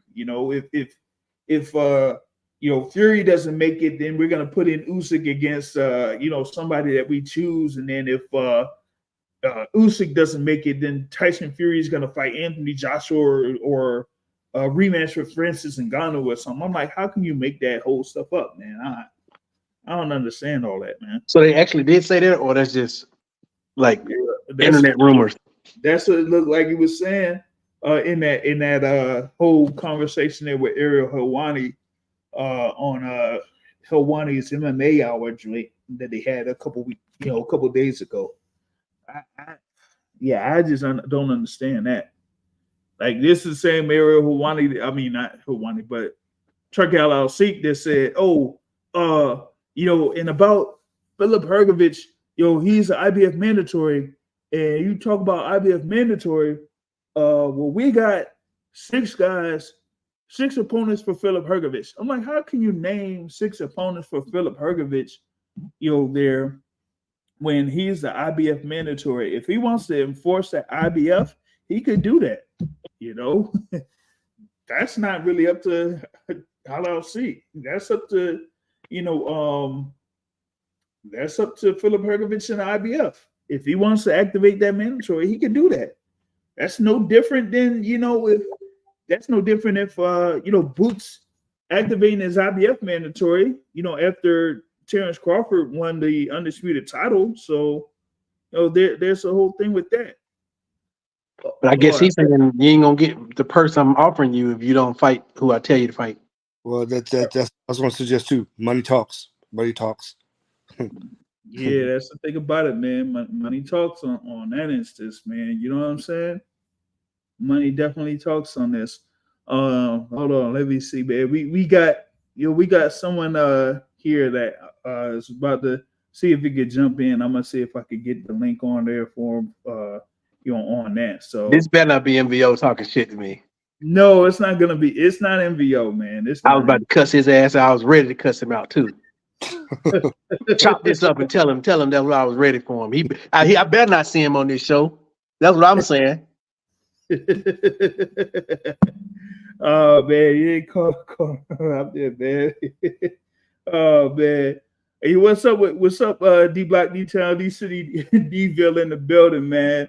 What's going on with you? Hey, I see that you had a good amount to say in reference to Mr. Tank Davis earlier today. you really spoke your piece about that. But hopefully you'll catch the replay, because like I was saying, man, I had laid out what was going down between Tank Davis and Conor Benn. That just whole thing just wouldn't that just doesn't have many wheels on it. I'm not taking that. I'm just taking that with a grain of salt, just like I'm taking Devin Haney versus Conor Benn with a grain of salt. Like, it's just not it, man. But D City is trying to put the feet to the fire there for Tank Davis. But we'll see what happens. But if you just hit up what I said earlier, that's pretty much what I got on there. There's really not that much legs to what's going down between Tank and Haney or Tank and Conor Benn or anything like that. There's still a few things that have to get straightened first on that. So I'm just waiting out on what happens between all of those guys. You know what I'm saying? Like I said, I don't see it with either one of those guys, at least not yet. So we'll see what happens here later on down the line. All right, we got our other guest here, our other common guest here to jump on. I guess he has something to say with I don't know, is it with the Fury Usyk, or what's going down here, Zoe? What's happening? Man, I just joined the join, man. I don't even know what the topic was. I just joined the join, man. What's up, fellas? What's up? What's going on? Not much. Hey, yo, fuck Tyson Fury. Even if he would have won, fuck him then too. You said what? I said even if he would have won, if he'd have beat up Usyk. I wasn't picking him to win either to begin with, nigga. Fuck that guy. Oh, okay. Yeah, I wasn't picking him to win, man. Well, what about the whole the upcoming fight, Teofimo versus Jamaine Ortiz, man? What you got on that, joint? like I think Ortiz is gonna put on a great showing, but depending on what type of gas tank Tio might fuck him up like late. He might stop him late. But I got Tio winning. It's gonna be a tough fight because Ortiz, he got some real educated footwork. He's a good mover. And then Tio seems to struggle with that sometimes. So it's gonna be a good fight, but I think like round 9, 10, 11, 12, Tio's gonna, start dominating and might get a stoppage. Well, it's looking like the odds are leaning towards a decision victory for Teofimo Lopez, man. Not anything in reference to a knockout or a stoppage. This looks like he'll get through 12 rounds and get a pretty wide decision victory over Jamaine Ortiz in this. Like I mentioned before with Jamaine, he had that performance against Vasyl Lomachenko where it was just that he faded in those last few rounds, and so that's how Lomachenko was able to get the win on that. So and like he does good. He does well moving laterally, but I think if you put him in the back foot, he becomes easier to hit because Lomo started catching him or Lomo started forcing him to go backwards. So I wonder, against a guy like Tio get comfortable and start coming forward. Who knows how that might end? It might be earlier than I say. Yeah, we'll have to see, how Tio approaches this. Like these guys are similar in height and reach. You know what I'm saying? So it's more about the style for Jamaine Ortiz, how he's going to approach it. You know what I mean? When like someone like Josh Taylor, who's like a guy that either comes forward or tries to make it rough, he's pretty much like right there in front of you. So like Teofimo Lopez was able to get in and get out in almost like style on Josh Taylor. He styled on him. But like someone like a Sandor Martin who doesn't like to engage all that much and likes to wait for his opponent to counter him, then it just made for an ugly fight. But I don't think Jamaine Ortiz is gonna make this much of an ugly fight like that. I just think it's gonna be something where he'll engage a little bit more, but it'll just be the speed of Teofimo Lopez. So it'll just make the difference in the fight.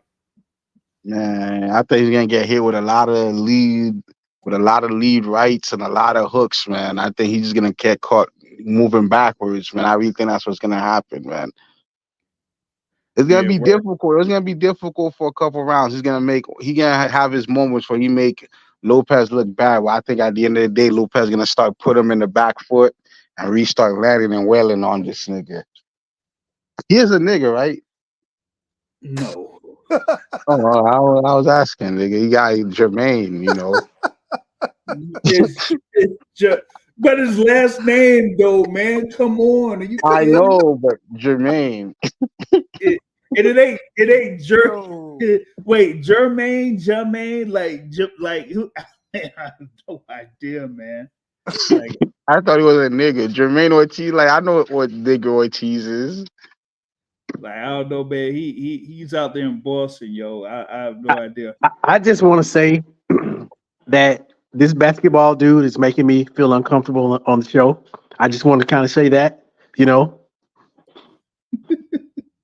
about the two Hey, you can't mention it. Don't say it. Don't say it. Okay, I won't say it. I don't know what is it. What is it? I don't know what it is. Come on, man. You gotta get the backstory of I'll have JR send you the DM. JR DM you the backstory behind that. Yeah. But just know, I can't even make a slick joke about it. I can't even. Yeah, man. The YouTube be crazy on that. All right. Let me see. Yeah, you got supporter of Teofimo Lopez in the building. Somebody asking for a link. Oh yeah, this D City, man. I'm gonna see what he says, man, because he got a lot to say about Tank Davis. But I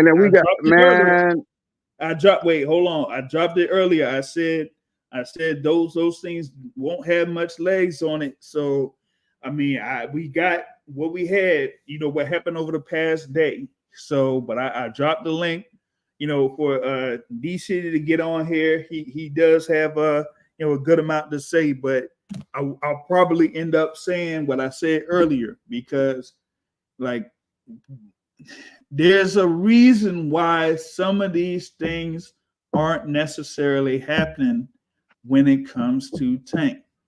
Okay, and I think that folks have kind of missed that, so I know a lot of you niggas gonna say the reason the fight's not happening is money and network, but y'all don't want to nope, focus on the real reason. He's nope, trash. He's that fucking ain't, trash. That's no, why the it's, fight's not nope, happening. He's trash. nope, nope, nope. I'm telling y'all, that ain't it. Y'all keep missing it. I mean, Man, if he fights Manny Pacquiao, I'll be mad. He ain't gonna fight no Pacquiao. That whole thing with my guy Jay Hardcore and Coach Calvin, like that ain't gonna have no legs either, man. Like, so what is it, Frank Martin? I just seen Ella B finally mention Frank Martin, so now I'm locked in on the Frank Martin fight. That's what I'm locked into. Yeah, I heard Ella B mention him. So what? Yeah. And the reason behind that is because Tank Davis can't go nowhere right now. Probation, yeah. Yeah. He's on house arrest. So it gotta be at the Capital One Arena locally. Gotta be like Capital One, or they could try to see about doing it at Royal Farms again, but Royal Farms don't have that many, their capacity ain't that big. So yeah, but Capital One's is the Capital One. Capital One's is. So why not just have them fight at Capital One again? Yeah. So if that's the case, that's why even before all of this, that's why when people kind of like entertain potentially having Tank versus Usyk again, it would only be in Capital One Arena. Like that's the only thing where they could say, hey, maybe we could work that. But yeah, why not go ahead and have that fight against Frank Martin in Capital One Arena? Hey, if y'all saying that he's the WBA champion at 135 now, have that be the defense. You know what I'm saying? So there's that. Tank knocks out Frank in like 8. Nope. How long's probation for? What was that? So how long is he on probation for? Well, the probation is supposed to be up to 3 years. Ooh, that's tough. And yeah, and even probably something like getting permission to go somewhere, that's probably not gonna happen. Like even like I can see him getting permission if to go to Brooklyn or Philly. You feel me? Like I can see. I don't know, man. That judge is really. Oh really. Yeah, I forgot. Yeah, that judge was a bitch. The judge was upset about Tank Davis buying a house in Baltimore and saying that the house arrest was there, and they were like, nope, nope, we ain't gonna take that.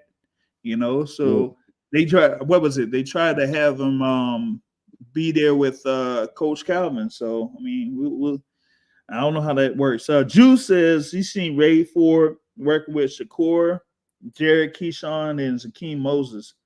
I love to see these guys working together in groups, helping each other figure out how to beat their opponent and take over. I mean, that's not gonna last long. They're not gonna be beefing soon. That should never last long. I mean, they're gonna be beefing in 2. Come on, bro. Like we had the why they gonna be beefing? Because that's what they do. Because that's what they do. It's no different than Shakur Richardson and Tank was all friends, and Haney. They always were friends. 4 years ago, these niggas was butt buddies. Now it's all fucking. Hey, hold on. Oh my bad. But yeah, but you know what I mean. Like these people were friends, and that's just how these boxers move, bro. That's how they move. They start off as bestest of friends, and then they start stepping on each other's toes because they're all in the same division. Like the next big beef is gonna be Moss. It's gonna be Moss versus what's that other Tank dude? Floyd's new guy. What's his name? Oh, you talking about Carmel Moulton? Carmel Moulton versus Moss. That's gonna be the future. That's gonna be the next big rivalry in 10 years. Like they had already brought up his name already when we were talking about Carmel Moulton. So yeah, that's. And he beat him. He beat him for the medal and shit in the tournament. He beat Moulton and shit. So that's the thing there. All right, let's see here, man. We got D Block in the building, man. He's gonna go ahead and share his thoughts on what's happening, man. What's going on there? D City, D Ville in the building. What's up, my people? It's inevitable. It's D Block, D Town, D City, D-Ville, Baltimore. Fans! Oh, you from Baltimore? Oh man, let me hang up. You about to hit us with mad Nope, food. nope, nope, nope, nope, nope, nope, nope, nope, nope. It's not that type of party with inevitable D Block, D Town, D City, D-Ville. You know, you missed what was going down on the AM Angry Man Sports Media podcast earlier today. He was able to chime in. He called in and he spoke his piece about what was going down and what's happening. So he'll kind of like share that here right now here in a little bit. So go ahead and speak your piece on that. I am the representative, the unchosen representative of the unspoken voice. I am for the people, by the people, for the people. Fans! I'm from Dallas, Texas. I'm from Dallas, Texas. I'm calling because I am how do you say that? I'm here for boxing. I've always stood for boxing. I've stood here for boxing, even when Floyd Mayweather was here, dominating the sport. I got to get him respect. At the time, I didn't have respect for him. But you know what happens? Once they retire, then you look back and say, okay, he did his thing. But the effect into boxing is his protege is Wahid Davis. And for me, I don't think it's fair for the boxing public to know that he took a route. It's okay. That's his M's. That's his pay-per-view events. That's his putting asses in the seats kind of thing. And he had a great promoter, which was Floyd Mayweather. But he did it the wrong way. You can't come to the sport that we love so much and consider yourself a real threat until you gotta say, talk that talk, nigga. Talk that talk. You gotta take the threats. And this is what I don't understand. He got plenty of people blinded, man. Plenty of people blinded. And then not just that, he bought a whole street. Look at this. He bought a whole block, his old block. And guess what? They burned it down. That's how much respect they have for him. No respect. Because they know they have somebody that says that there's something and they're not.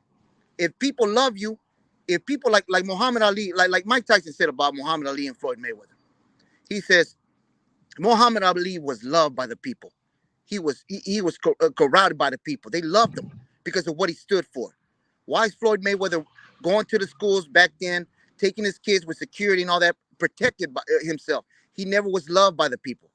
And this is another example today that I'm telling you right now. The block that Wahid Davis bought was burned down. No respect there for him. There must be a factor into that. And for him to say that he wants to fight Conor Benn, to fight a bigger guy, but then you don't want to look at that and say to yourself, he's making himself look silly, man. He's making him look bad. And you telling me you can't fight Devin Haney? There got to be some issues with that. What y'all got to say with that?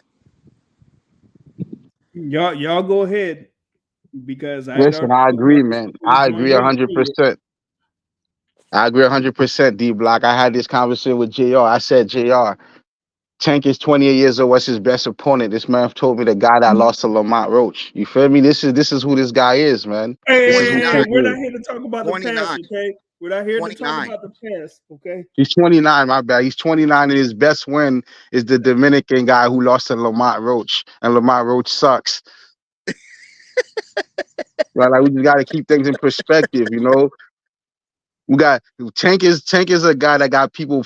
Tank got people so blindly that people will watch Tank go into the ring with a C-class level fighter, drop multiple, not one round, not 10 seconds, drop multiple rounds, and because he knocks the guy in the end, we're supposed to forget that he was losing to C-class guys.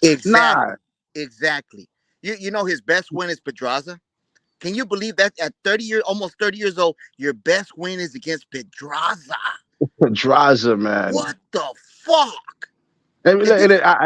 I didn't told people this multiple times. JR, you could vouch for me. Tell me one time you watched Pedraza fight like, damn, this guy's nice. Never. Nah, never. Not Pedraza. But whenever Pedraza decided, because Pedraza went against Tank and he fought the wrong game plan. Whenever Pedraza decided to fight on the outside, he gave Tank trouble. It was whenever he came in the inside, tried to do that dumb boxing shit, Tank was fucking him up. But even that, Pedraza sucked. He wasn't supposed to have any success with you. Yeah. Did you see the Hector Garcia fight? But even with that, right? Even Pedraza was able to become a champion at what? 135? That's the wild part. Yeah. But you know what's crazy? I'm sorry. I'm not trying to. I'm sorry, guys. I'm sorry. I just came in and I'm sorry, man. I got number of respect for everybody here. You know the sad part about it is we have two leftovers, Rolly Romero and Cruz, fighting each other on a co-main event for pay-per-view for Amazon Prime, which at the Yep. end of the day, now we know that PBC is not getting any money from them.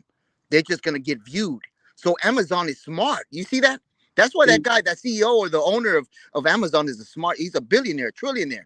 He's smart. He knew that PBC lost all this money because all these networks gave them all this money and they lost everything. So they said, you know what, we're gonna give Nah, it. Go losing ahead, go ahead. money. I'm not gonna say PBC lost money, man. Yeah, Whether yeah, they buying, PBC was buying time, bro. They had money yeah, coming from somebody else, from an outside investor, and they was yeah. buying time with Well, it. They didn't really lose the networks any money. well, the Prime. thing about it was Go is ahead. that like the thing with Showtime, they had cut combat sports altogether. So they had that, and they had what is it, Bellator? Like we haven't heard It's anything not from just combat sports. They done took down most of the sports shit. Period. They still got the yeah, NFL shows. yeah, the NFL, but yeah, that's the only thing outside of that. But And then um, Amazon, and the only reason Amazon is putting that as a co-main event is because there's only like 15 or so dates. So they're gonna have to, in order to get everybody in, they're gonna have to cram some of these cards. They're gonna have to cram some of these cards up, which Can, is can, not a bad thing to me. can I ask you a question if it's okay with you Yeah. guys? I love talking about boxing. I love this. I love it. I need it. I want it. Uh, can, Al Heyman supposedly he has 200 fighters, right? I went back and I saw the Fox. It was like what 5 years ago when they got introduced with all the champions. They had Errol Spence, Keith Thurman, Danny Garcia. They had all the Wilder, everybody there. You remember that, guys, when they had that press conference? Yeah. It was nice. It was big, and it was. Well, guess what? PBC don't have that no more. They don't have those type of fighters no more. When you look at their roster, the majority of those guys are gone. The majority of those I guys are mean, older. nah. I think I think I think PBC got bigger stars than they did then, because I think Spencer's a bigger star. Even with him getting fucked up by Bud, he's a bigger star. You feel me? He wasn't a bigger event. I think even but the wives, the women beaters, you feel me? The women beaters. You feel hey, me? Oh, the that's Charlos. Them, yeah, they're both of them. You feel me? Even them, I think they got bigger. You feel me? I think they're bigger than they was back then.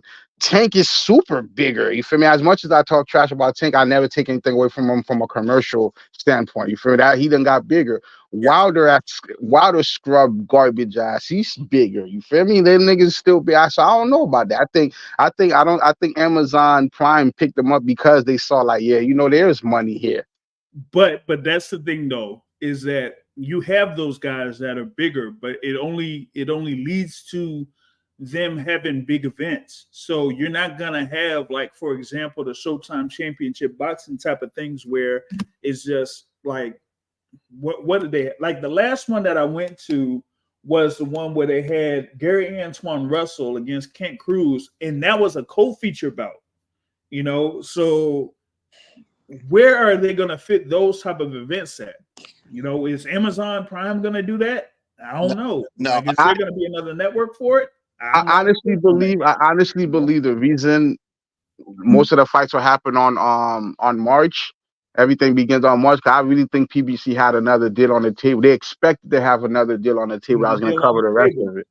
Yeah, I think it went off because now I saw the news that Netflix is going to start streaming the SmackDown Raw in 2025. Yeah, I just saw that too. Yeah, so that shit was a little interesting to me. I'm like, so there is the mechanics in place to live stream sporting events. You feel me? So like, I don't know. I felt like maybe that was on the table and it didn't go right. Yeah, it's possible. We just have to see how that, you know, materializes. Let It's me- either that or we end up in Dubai. I'll say this: I'll put it this way: the pay-per-view events that they're gonna have on Amazon Prime, they will be stacking those events, or at least the first couple of them that I've seen or that are out there so far. They're gonna be stacked. They will. Yeah, you're gonna pay that money and not feel cheated. Yeah. So I mean, all the other stuff that you've seen in the past, where it's like a big main event, and then maybe you get a good co-feature bout, and then the undercard isn't all too hot. yeah, we're not gonna see that in that particular case. You not realize, remember, not to cut you. Remember when Mayweather fought Pacquiao? I just now realized the co-main event was fucking Lomachenko, nigga. Yeah, because it was Top Rank and Top Rank and PBC there. I don't remember who he fought. So I mean, yeah, I'll go back, man. But I know remember, those Mayweather cards were, stacked regardless. But that was, partially when Mayweather was fighting those guys under Golden Boy and that type of stuff. So they really stacked those cards. What do you? I'm sorry, guys. What do y'all think the pay-per-view numbers are going to be for this fight? I think they're going to be at least 80,000. That's it, bro. My it's Amazon Prime. I don't even know what the price point is going to be for this particular fight because somebody said 80. Oh no, it can't be. Not on no, couldn't be. Because remember, you still have the Amazon Prime membership that you got to go through first. Yeah. So it's like you got to get Amazon Prime, and then after that, you gotta get the thing to order it by pay-per-view. So yeah, I gotta see, man. I really think Amazon Prime, what they should have did, their first event should have been Tank versus Frank Martin for free. That would have been the best way to kick everything off. That would have been the best way to kick everything off. Well, I mean, I kind of see that. I mean, because you know what, that would attract more fans to being in or investing in Amazon Prime and get that membership. That would be a $14.99 or whatever it is that they kind of price it at now. I don't even know. It's probably $19.99 at this point. Your first show, your first pay-per-view in America cannot be a guy who fans haven't seen in 2 years. It wasn't that big anyways in an Australia nigga. You're better off putting Eastside Cruz and Rolly as the main event. I swear to God. They're more relevant to America than these other two guys are. Like, you was better off putting them niggas at the main event. No, I mean, yeah, when I heard that was going to be the main event, I was like, you got to be kidding me! For me, I would have rather seen Thurman against Stanionis, like they were originally last year. You be the fight. Thurman versus Boots would have been the play here, nigga. Like for real. Yeah, that would have made pay-per-view. That would have been great for pay-per-view. That would have been pay-per-view. That would have been a good enough pay-per-view joint. Because you have two niggas that can, and then another thing is we need to see what type of content Amazon Prime is gonna put out there to promote these fights. Because that can make or break a super event. You feel? Because Keith Thurman has the type of personality. You put him in the right kind of platform, he's gonna talk an extra 100,000 K into that shit. You just gotta put him in the right type of platform. Like if you're gonna do some type of 24/7 show, some type of all access. Right. Rolly, yeah, you got Rolly talking. Like, come on. We're gonna sell that. They were gonna sell that retard. I mean, damn, I mean to say that. You know what I mean? He gonna sell that shit. Can I tell you something about Keith Thurman?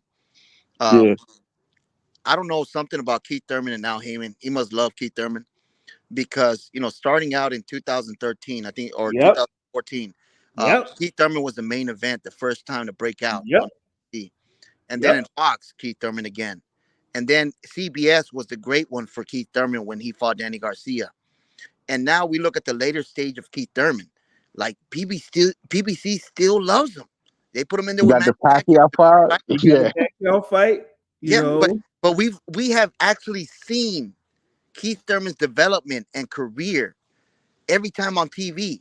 And it surprises me, even though Keith Thurman said he's not about pay-per-view events. Back in the day, he used to say that. He's all about free TV. Remember he used to say that? And now he's at the end of his career, and they're going to put him in there with the zoo, and I feel like he's going to get slaughtered. What do y'all think about that?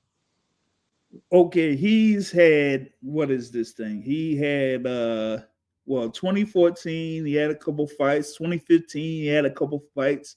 2016, he had the Sean Porter fight. 2017, he had the Danny Garcia fight, unification.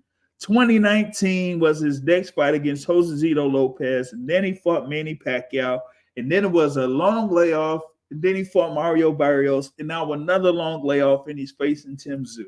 That's wild. So you mean to tell me that from 2017 to now, 7 years, this is going to be 1, 2, 3, 4 fights for Keith Thurman.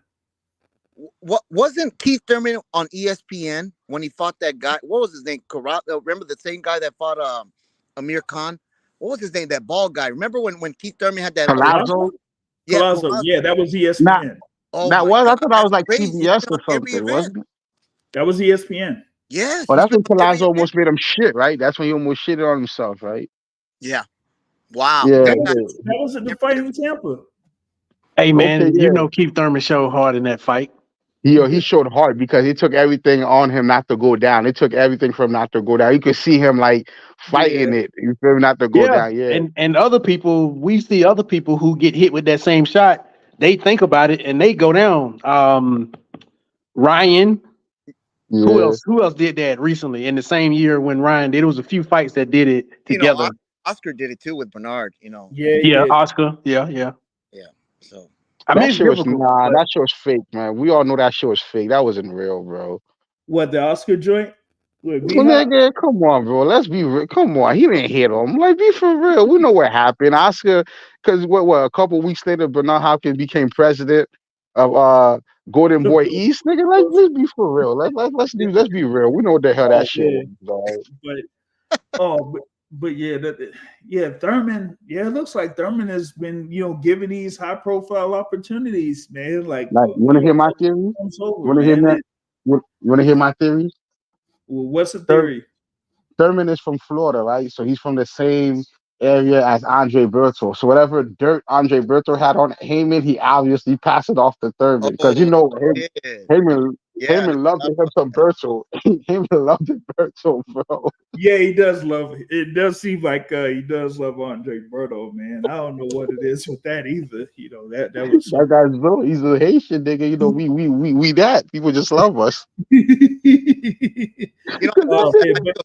I feel sad with Andre Berto because at that certain time in his career, he was right there with Floyd Mayweather, Manny Pacquiao, Marquez, and everybody. They were all limelight in the HBO back in the day, and then he had to fight Victor Ortiz. Now that's not what. And I don't know. The earthquake is what happened. The earthquake threw him off because he had the unification fight set up with him versus Mosley that was coming up. And then he went on a long layoff because he had to go do humanitarian work because we got hit with the earthquake. And he had a long. And then Victor Ortiz chose the out of all days, this is the day he chose not to be a bitch. I was so mad watching that fight. I'm like, this is out of character. This is I was so mad because I'm Haitian. I root for Berto. I'm like, this is so essentially he agreeing with you. He essentially agreeing with you. Yeah, Ortiz, this not even, you don't even do this. Like, you a quitter. Why you fight? He got up. These were some of the most hellacious shots he ever took in his life, and he got up. He done took some soft ass shots from everybody else and quit. Nigga, I was mad as hell watching this. I'm like, nigga, this is not you. Well, that's why we love boxing. That's why we love boxing, because we don't know what's gonna happen. Mike Tyson versus Douglas. You know what I mean? We see Castillo versus Corrales. This is why we love the sport. And this is why I'm going to go back. I'm sorry, guys. This is why I want to go back to this. Wahid Davis has to take a challenge. There has to be pressure. His pay-per-view events are going to falter at the end of the day. This is how I see it. His pay-per-view events are not going to be what you think they're going to be after 1 million pay-per-view buys with Ryan Garcia. You're going to see the downfall. The downfall is he's going to be, and I'm just got respect. I'm from Dallas. You got to give him where Errol Spence with Terrence Bud Crawford. It was a tough fight, but the competition was there, right? And Wahid Davis hasn't taken any competitive fights, where Devin Haney has taken competitive fights, has made him a sharper fighter, a better fighter. The IQ has gotten better. He was in there with Lomachenko. He's been in there for the undisputed championship of the world. He has the WBC with Prograis. No matter what they say, Prograis was a boogeyman at a certain aspect in his career. So that's what I see Wahid Davis' mistake is, that he's taking soft opponents, and it's gonna fuck him up when he actually gets pushed to it, because he's being pushed right now. Like, that's why they don't know who to get right now. The only thing is that I was thinking that same thought process with Terrence Crawford, but Terrence Crawford is it truth? And there was obviously something that wasn't totally right with Errol Nah, as no, no, well. we don't want to hear that. We don't want to hear that. The I difference mean, it was is both of them. the I said Terrence Crawford. Terrence Crawford is the truth. A and B. Something ain't necessary. We can tell something ain't right with Errol Spence. Both of You them know, was true. That's the when same nigga. That's the yeah, same nigga I seen. That's the same nigga. I'm gonna send JR a video and then JR can send it to you. Just a video just showing you like past fights in this fight and showing you the mistakes he did in past fights and the mistake he yeah, did in this fight. yeah, He's the same guy. He is yeah. nothing different. He's the Yeah, same guy. I'm It's just saying his hard to accept. ability to take those shots, though, not necessarily his patterns.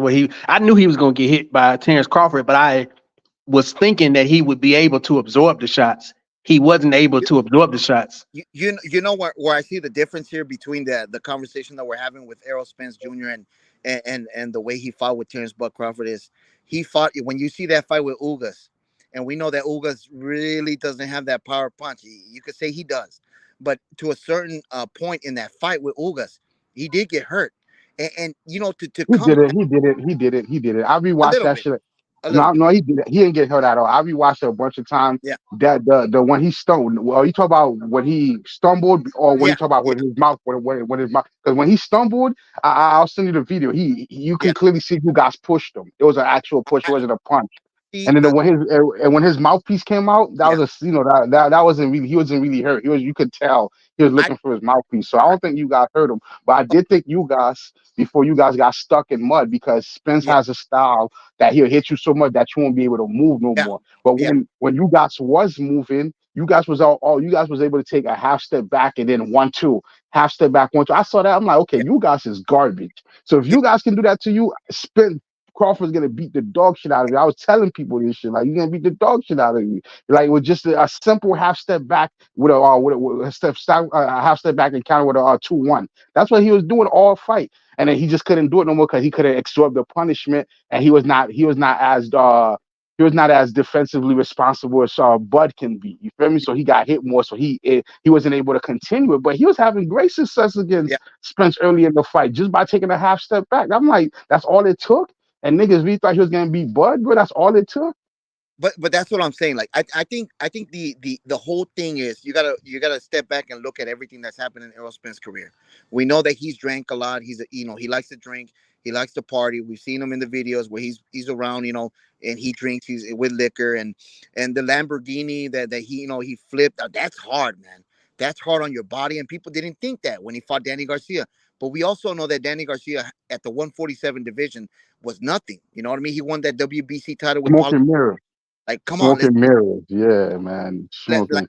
be real with that shit. You know what I mean? So Did he even actually beat Roberto Guerrero? Because I scored that shit a draw. They even beat that version of Roberto Guerrero, did you? Like, come on, yo. Like and, that and, was that, that nigga wasn't a and that's what I'm saying. Like, I think Errol Spence, if he was like a clean fighter, like Floyd Mayweather, or like a certain fighter, to just be clean and never got to that aspect of getting hurt like that takes a lot of toll on your body. And I feel like even with Ugas, I could see some deficiencies there with Errol Spence Jr. And he brought that, and to be off for so long, and then to fight Bud Crawford. At the end of the day, like you said, Bud Crawford is the truth. And now we're in a new era now. We got the last two legends, Canelo Alvarez and Bud Crawford. If that fight gets made for September, that's going to be the end of that era right there for us. We have two legitimate threats, and I know a lot of people don't want to see that because Bud has to come up to 168, but there's a lot of people that want to see that. So Bud's for me, gonna outbox him, man. I'm letting yeah, y'all know right now. Bud's gonna school this is him. what I'm saying. This is what I'm saying. So what I'm saying is, no matter what happens, you got to appreciate them for actually surviving everything they had to survive in boxing to be where they are. The face of boxing is Canelo Alvarez, and Crawford is right there with him, and it will be a magnificent, beautiful fight. Terrence Crawford brings different dimension into the fight that It we won't haven't. be a fun fight. It's gonna be a boring, one-sided fight. It's gonna be very boring and one-sided. I think it's going to be a beautiful fight. I think it's going to be beautiful. Yeah. Nah, because it's a beautiful fight, then Canelo has a chance to win because he's landing. You feel me? It's a beautiful fight. It's not gonna be that. It's gonna be a one-sided Canelo swinging that air all night. It's gonna be one of those type of situations, eating jabs, all type of shit. Yeah, it'll basically be a up to date version of Canelo versus Mayweather.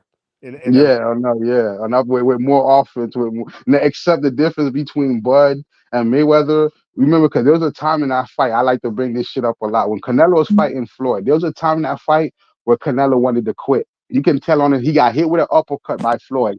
The uppercut didn't physically hurt him, but you could tell emotionally, mentally, he was like, man, I had enough. And he backed up into the ropes. He was basically begging Floyd, just finish me off, just flurry so I can get up out of here. And Floyd didn't, Floyd being who he is, he didn't jump on that. Bud's gonna jump on that. Bud's gonna jump on it. The moment you give him anything like that, Bud's gonna jump on that and beat some fajitas out of you. Feel me? Like, yo, I can't wait till this shit happens, man. But you don't mean that he was gonna quit. You just saying that he was dejected because he wasn't fighting the style. It was like the Bivol fight. Like you seen in the Bivol fight where Canelo was just dejected. He quit. He quit. Get to Bivol. He quit. He quit against Bivol. But I'm saying Zoe being sensational instead of just saying he was dejected. Like, yeah, he got beat by a boxing match. No, he was just dejected though. No, here's what I'm saying. What I'm saying is Floyd would have put 5-6 punches together. Canelo would have behaved in a way where the referee would have been like, stop it. Because he didn't want to be in there. That's what I'm telling. I'm saying I'm using quit at the literal sense. He did not want to be there at that particular moment. He didn't fucking want to be there. I could say it like this, and I got a respect for like I told you, I got a number of respect for Terrence Buck Crawford.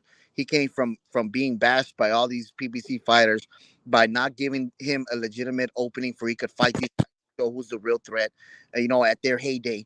And at the end of the day, he showed, even at, time always tells in boxing who's the best. And time told at the end of the day that Bud Crawford was better than Errol Spence, better than Sean Porter, and definitely better than Danny Garcia. That's facts. You know what? The shit that used to have me laughing was when people kept on saying they confident that Spencer's gonna beat him because of the inside game. I'm like, I hear you what y'all saying about the inside game, but do you realize how strong Terrence Crawford is? Yeah. You know how difficult it is to work on the inside against somebody who's significantly stronger than you. You feel me? Like, I didn't know he was that much stronger than him. Like as he showed, and like just even being able to put like them wrestling moves on him and stuff. Yeah. I didn't expect that. Because I was telling you that for the law. I kept on telling you that. I'm like, bro, this nigga is freak of nature strong. Like, he's not normal strong. Like, he's ridiculously strong. Like, this nigga deadlifting 400 pounds without even. Remember, that was the thing that I kind of like pointed out would have been something for Errol Spence to watch out for, because I had said the story about Terrence Crawford pushing guys that are much, much bigger than he is, like more than 2 times bigger than he is. Did he have a video when they have Shakur and all the other niggas just trying to physically jump him, even though it's playing? You just see him just throwing these niggas, just tossing these niggas up. I'm like, this is like.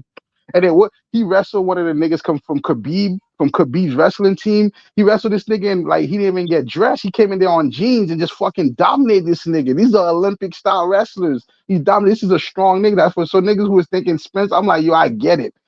I get it, but you tripping, my nigga. I could give it out like this, and like I told you, I got nothing but respect for Terrence Buck Crawford. I already said it so many times. I don't want to repeat it over and over, but the way I look at it like this with Canelo Alvarez, and people still don't respect him, but it's okay. It is what it is. You know what I mean? For him to go in there with Floyd Mayweather at a certain young age and be schooled by somebody that was a master class boxer that we know who he is. He's the master class boxer. He's the Philly Shield boxer. He's a great technician, great IQ. He learned from that fight. We know that after that, he fought Angulo, which was a tough, like you go in there, it's a rugged fight. And then he fought Lara. Lara was a great technician in his own way. Southpaw went in there with a good pedigree in his own background. He went in there, kept on going. He fought Triple G when nobody ever thought that he was going to fight. Time out. Did you think he won that Lara fight? To be honest with you, it was a hard-earned win for Canelo Alvarez. It was a hard-earned win for Alvarez, and it was a disappointing loss for Lara. You could say it like that. At the end of the day, the comes. You know how they say in history. I don't have no. Yeah, I have no issue. I don't have no issues with Canelo. Like, his fans are a little annoying, but so is Floyd and Pacquiao fans. Yeah, but you feel me? But I'm them. History is what? History is what now? What you say about history? Yeah. So what I'm saying is, so then from there he goes up, and then no, you had a statement. You said history is something. I wanted to hear the cliche you were saying. What did I say? You know what they say about history. History is History always says who are the better fighters and how do they learn from their fights. And it's always like Dougie Fisher always said: when did the fight happen? Who did you fight? And what were the results? And then Wait, from did there, you just quote Dougie Fisher? no. Yeah. I'm Why? Why magazine. we I why love we Ring qu- why we magazine. You know? why we quoting that casual for? Why we quoting that fucking racist casual? Why we quoting him for? He doesn't. no. What I does he want to know hear what about he had to boxing? say, man. You keep I'm just going. derailing the conversation. No, I'm just going by what he said in history. You know what I mean? What with Manny Pacquiao and Floyd Mayweather when they told him how are these legends too, Mayweather and Pacquiao, before they even fought, there was no fight happening. They said this is how you say somebody is better than somebody else. When did you fight them? uh what was the outcome of the fight, and what happened? You know what I mean? Like where are we now today with the fight? So what I'm saying is Canelo Alvarez progressed in his career. He fought Daniel Jacobs, Triple G, and he kept on going up in weight. And this is what I'm saying. Terrence Bud Crawford is gonna fight a fighter that has a resume, a Hall of Fame resume by twice, you could say two-time career. It's gonna be a great fight, and I think both of them are gonna bring the best out of them. And this is why I see it's not gonna be a one-sided fight. It's gonna be a great fight, and it's gonna You be see, two great dance partners. I this is can't why I just give hate it. Charlo so much. This is why I hate Charlo so much. He laid down in a way that he didn't convince you guys. But we knew who Charlo was. How Yeah, did he he laid down. Rosario? He, He won that fight because he had 3 titles because he beat Hurd. Let's be real with that. Charlo didn't go one by one and beating all the champions. He didn't do that. He had three okay, guys. Yeah, go ahead, guys. I'm sorry, man. We talking so, about Mel Charlo? yeah, we talk about Charlo who stopped his wife in 8 rounds. No, let That me one. clear it up. That Charlo. Remember he had won that rematch against Tony Harrison. Then he Yeah, beat Banana. Then he beat Banana, who had 2 of the belts, and then he beat Castaño to become that's undisputed. better. That's better than weak ass Cullum Smith, weak ass Billy Joe Saunders. Okay, Billy Joe Saunders not weak. Weak ass Caleb fucking Plant. Weak ass Wait, Caleb Plant. Billy Joe Saunders at 168 though. Like Oh, you right. At 160, he was nice. At 160, you right. So yeah, who gives a fuck? Like, you feel me? And I'm not a Charlo dude. I've been talking shit about Charlo my entire life. I think both the Cubs are trash. But I did think Canelo has slowed down to the point that Charlo could beat him. And there's nothing that pisses me off than when I'm watching a fight and then the game plan to win is it's an easy game plan to win and then not executed. This nigga just decided I'm not gonna fight. I'm gonna back up. The only time he showed any fight during that fight was when he got knocked down. Those 30 seconds, I always bring that up. Those 30 seconds after he got knocked down is how I thought Charlo is the technique, is the strategy I thought Charlo was gonna use the entire fight. I don't know why he shut up like that, but I feel like his performance, where it is more, his loss have more to do with his performance than it has to do with Canelo. Canelo threw like what? 300 punches, dog. Like Canelo ain't do anything in that fight that was impressive, dog. You feel me? Charlo just didn't do anything. You feel me? So I feel like that fight done tricked you niggas into thinking this nigga is back, even and whatever back mean. Because even at his best, he lost to Lara. He lost to Triple G. He lost to that Austin Trout fight. Is so I actually guys go rewatch I that feel shit. like he lost Austin Trout, but that's Yeah, and then not only he lost to Austin Trout, the live scoring really fucked up the momentum of that fight. Because yeah. when we reached round 9, and then Austin Trout realized that he was inexplicably losing. He was like, "What the fuck?" Yeah, he was like, "What the fuck?" Like it kind of messed up the whole rhythm of the fight. But yeah, like Canelo could easily have like 5 L's there, bro. Like there's the Floyd, the Lara, Trout. Two Triple G's, man. You feel me? Fights, man. That's fine. Then you throw in the fucking B-boy. He has like 6 L. He'll look differently if he wasn't a superstar. If he wasn't against superstar decision, it looks a lot different. We just I gotta thought remember what the paper wrote. But I know what he looked like. I know what he is, nigga. Like I thought he beat Triple G. I thought it was a very close fight. I enjoyed the fight, but I thought he edged it from a scorecard I remember many years ago. both of That them. that second fight, you could say that he did beat Triple G. He was more offensive. He was pushing him back, and he was making him feel he was countering good. It was a great score. We already know, man. You could say That Marquez second fight.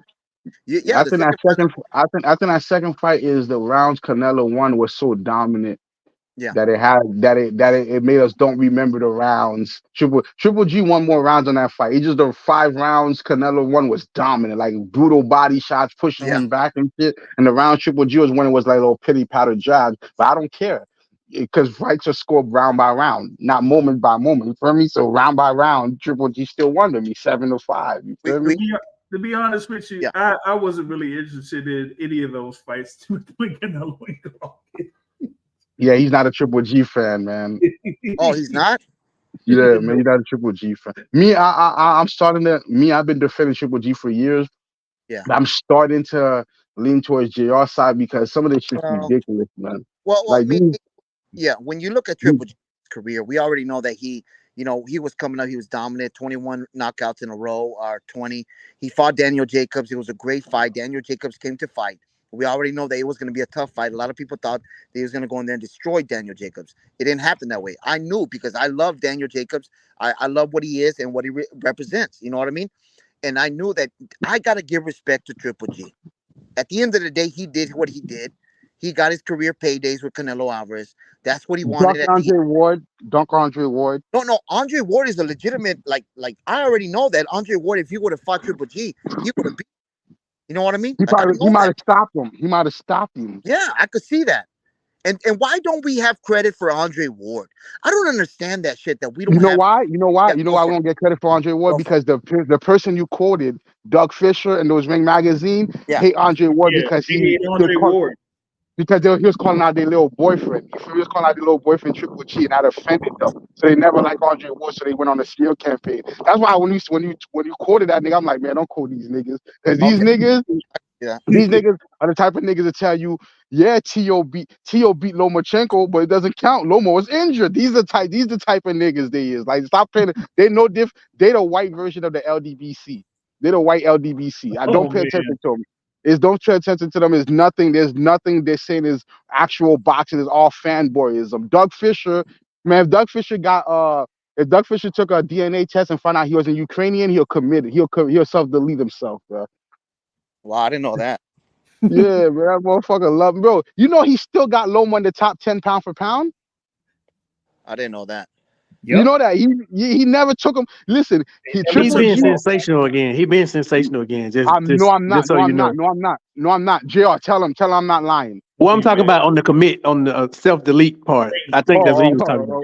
Oh, okay, yeah. Even on top of that, think about it. Triple G was ranked number 3, had a draw with Canelo. Even though I felt he won, whatever, it was called a draw. Triple G skyrocketed to number 1 pound for pound after a draw. From number 3, and Andre Ward was still here. Andre Ward just beat Kovalev. I remember these type of guys that. Are you sure about that? Because after Andre Ward won that Kovalev fight, he was ranked pound for pound number 1. Yeah, but for a little bit. But after the draw. But Triple G went from number 3 to number 1 after a draw with Canelo. Yeah, we gotta start taking these niggas shit. Okay, like their reasons they put Lomachenko on the pound for pound list because he won 2 titles in under 10 fights. But they didn't do the same thing for Tanaka. Hey, did you see what Lomachenko did to Gary Russell Jr.? I was shocked, man. But what's that different than why can't they follow their own rule? How come Tanaka wasn't in the pound for pound when he did it faster than Canelo did? I mean, faster than Lomachenko did. Yeah, he did. It's the same reason why you gotta question the belts with all the other small people, because it's 3 pound difference in 3 of them belts, right? And you saying you're going up all these weight classes and it's a few pound difference. Like, that's not. I personally don't know if it's worth the same weight and goal as 140, 147, 154, 160, 168, 175. But the thing with Lomachenko is, like, he's going 126, 122, or he's going through 4 pounds, whatever it is. So it's not really much of a difference, my nigga. You feel me? Like, bro. It's not really much. Like, come on, son. Like, I'm saying 112, 115, 118. That's what I'm saying. You see, I don't like that. I find that argument ridiculous Because the same dude who said this shit had no problem putting Florida on the pound for pound list when we beat Jose Luis Castillo, and all he did was fucking went up 5 pounds, nigga. When it's a fight, like it's just because I know what it is. I told you what it is before. The lower weight class don't look like us, so we look for a reason to discredit them. It's all it is, nigga. And I'm gonna keep saying that. It's all it is. It has nothing to do with the weight. If there's 1,000 Gary Russells down there, y'all wouldn't be saying that shit. If too small, if Austin, if too, what's his name again? Help me out. What's his name? Austin. Who? What's the nigga from Texas? The little nigga from Texas back in the day, man. Too short, too small. What's his name? Oh, he used to fight. Here's a black dude. He used to fight in the lower division back in the 90s, late 80s, I think. Ooh, too short? Too short, yeah. Too short, yeah. If those lower weight class was loaded with guys that like him, nobody would be saying shit they saying. The people who's complaining wouldn't be complaining. It's because these niggas have names like Kompao, Shoo Shoo Shoo. That's why they saying that shit, dog. Hey guys, my bad. I'm sorry, brother. I gotta go. I gotta this other my homeboy's calling me to another podcast, so I want to let y'all know. Thank you so much. I respect y'all, and thank you so much for letting me in this. Everybody that's here, hit the like button, hit the subscribe button. We got a good show here, and I want to let you know I got a show coming out late June 2024. It's D Block, D Town, D City, D-ville, Baltimore. Facts. Wait. What's up with this Baltimore shit? That's where he's from. But like you were saying, man, he's just a boxing fan overall, man. That's why you'll see him criticize Tank Davis and that type of stuff. No, what I'm saying is, did you grow up in Baltimore? Like you grew up, like you born and raised in Baltimore? Hey, don't be trying to like question this man where he's from and stuff. Come on. No, I'm asking that because I wasn't irritated. I wasn't irritated when he talked, so that's why I'm like, there's no way he's from Baltimore. No, I'm not from Baltimore. I'm not from Baltimore. I'm from Dallas. I said I'm here to talk and wake up people from Baltimore, to wake up from the blindness that we have from Wahid Davis, the fakest ass boxing. He is the most hype job that's ever come in boxing. D Block, D Town, D City, D-ville, Baltimore. Facts. Oh, that's what he wanted to hear. That's what he wanted to hear. Yeah. So I'm about to say because motherfucker from Baltimore, man, when they talk, I hang up. You feel me? I usually hang up. Nah, he don't like the Baltimore lingo. That's what it is. Yeah, shit's just you dummy. Like, oh my god, it's disgusting. Go on, yo, come on, man. Come on, man. Yo, okay. Hey, nah, you know what? I ain't gonna say. Do y'all believe this May 18th shit? Do y'all believe this date? Man, I don't believe it when I see them both in the ring. The May 18th for what? For the that's the oh. I don't believe it when I see it, man. Yeah, I don't believe that shit for 1 second, man. Like, Fury's just like, man, as much as I don't like Wilder, sometimes I just wish Jack Reese would have just counted Fury out, bro. Like, so you wish he would have counted at a regular pace instead of a slower pace? That was your wish? No. I'm saying he caught out. He counted at a regular pace. I'm just saying he should have not even counted. He just should have just be like knocked out. He waved it off before he hit the ground. He should have waved it off. You feel me? Like one of those shits, man. You know who we did? Yeah, that shit, yo. It's like, but then again, there's no telling if Wilder probably 9 times out of 10 Wilder would have been doing this, would have been holding up the division too, because that's who he is. He still would have been scared to fight Anthony Joshua. I was saying that's the Mark Too Sharp Johnson, man. Yeah, he was there at the flyweight and super flyweight division. Yeah, he was nasty. He was nasty. Damn, but like I said, there's a bunch of him, a bunch of Russells, a bunch of Haneys like that in those weight class. Nobody would be caring about what the weight is. Nobody would be saying sperm weight. I'm telling you, most of that shit just come from xenophobia. I'm gonna keep saying that. Most of that shit come from xenophobia, man. They just don't be paying attention to those lower weight classes, man. Like, I mean, you got guys like Ben Rodriguez, who's been, he unified the current division that he's in, but he's one of the division above. He, beat a couple of those guys that were notable in the flyweight division or whatnot. I want to see that again. I ain't gonna lie. I want to see Bam versus Sonny again, because I feel like Sonny was doing well before he got his eye busted. So that's why I want to see it again. It was a good fight up until he got his eye busted up. Yeah, once he got his eye busted, scrap, you know what I'm saying? But yeah, once he got his eye busted, he had no choice but to fight him close. He had to fight him in the pocket and shit because he said he couldn't see nothing coming no more. Yeah, so but that played right into Bam's hands though. So he was getting torn up after that. But yeah, man, that made teams. I'll believe it when I see it. Turkey LLC sounding like a janky promoter saying that if neither one of these fighters make it to May 18th, you'll get $10 million taken off of their purse. I'm like, how in the world is he gonna be able to pull that stuff off? Yeah, for real. Right. But like I was saying before, that wasn't even the funniest part to me. The funniest part to me was when he was calling out Philip Hrgović and saying that Philip Hrgović, he said he got 6 opponents for Philip Hrgović. I was like, what? Like, boy, are you kidding me? Like, he's not managing Philip Hrgović. He's not promoting Philip Hrgović. So what is he talking about? You know what I'm saying? They're talking. They're just talking just to talk. Yeah, I don't want to see that guy again. I think Philip Hrgović need to rematch Zhang, so Zhang could, so they could rectify that robbery. Well, we'll see how that goes, man. Because you got Zhang versus Joseph Parker, man. That's going to be a good fight. I feel like that's going to be a very good fight. Yeah, man. If Joseph Parker fights the right way, he doesn't get caught in a slugfest. He uses moves and movement. He could pull it out with a decision win. Decision, yeah. If Joseph Parker beats Zhang, does he beat Joshua if they fight again? Nah, Joshua beats him up again. I would probably tend to agree. Yeah. Yeah, Joshua beats him up. Man, I don't want I want Wilder to retire, but I need Wilder to get this punishment from Anthony Joshua before he go. Cause I just need that one. I need that. I need that. Cause I done got a lot of dreams come true. That things I've been waiting for, like the Crawford Spence thing. But that's one of them. That's been my biggest one. I need Joshua to knock Wilder out mid windmill with a pinpoint counter punch. So I need that to happen.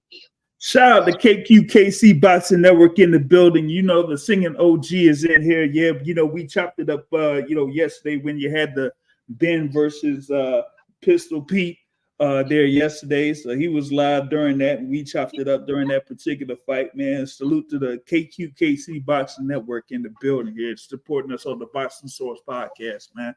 That whole thing, Conor Benn and Pete Dobson. I mean, they need the British boxing board need to clear him already so he could go fight over there. So we don't have to see him over here. So you think the British boxing board of control should just go ahead and grant him that appeal? Yeah, so we don't have to see him there's no need for him to be in America. There's no way that's his dad. There's no way he's Eubank's offspring, bro. I mean, Conor Benn's offspring, bro. You mean Nigel Benn's offspring? Yeah, Nigel Benn offspring. Both of them suck. Both of the kids suck, bro. Ain't no way these your fathers, bro. That boy's trash. Oh, man. I forgot they had another Ben that was fighting too. There's another Ben? I thought there was, but I don't know, man. Wow, these British people are going crazy over Ben Whitaker, so you know what that means. They about to put him in the ring. Yeah. They about to put him in there with a Mexican. What did you say about Ben Whitaker, boxing academic? Did you say something about him? Yeah, I did. What you said? I said, remind me what I said. I forgot what I said. He said that that Ben Whitaker is the great value version of the drunken master Emmanuel Augustus. Oh yeah, I said that. I definitely said it. Yeah, so at least that one clip that I saw, like I get what he was trying to do, and I wouldn't be able to do it, as fluidly as he did it. But from me seeing Emmanuel Augustus fight and watching a lot of his fights and understanding how fluid and how he could move and stuff, I could get what he was trying to do. But having that picture in my mind of Emmanuel Augustus, I just felt kind of cheated. I feel like he's a not good version of the Prince. Yeah, they were trying to compare the Prince Nassim Hamed.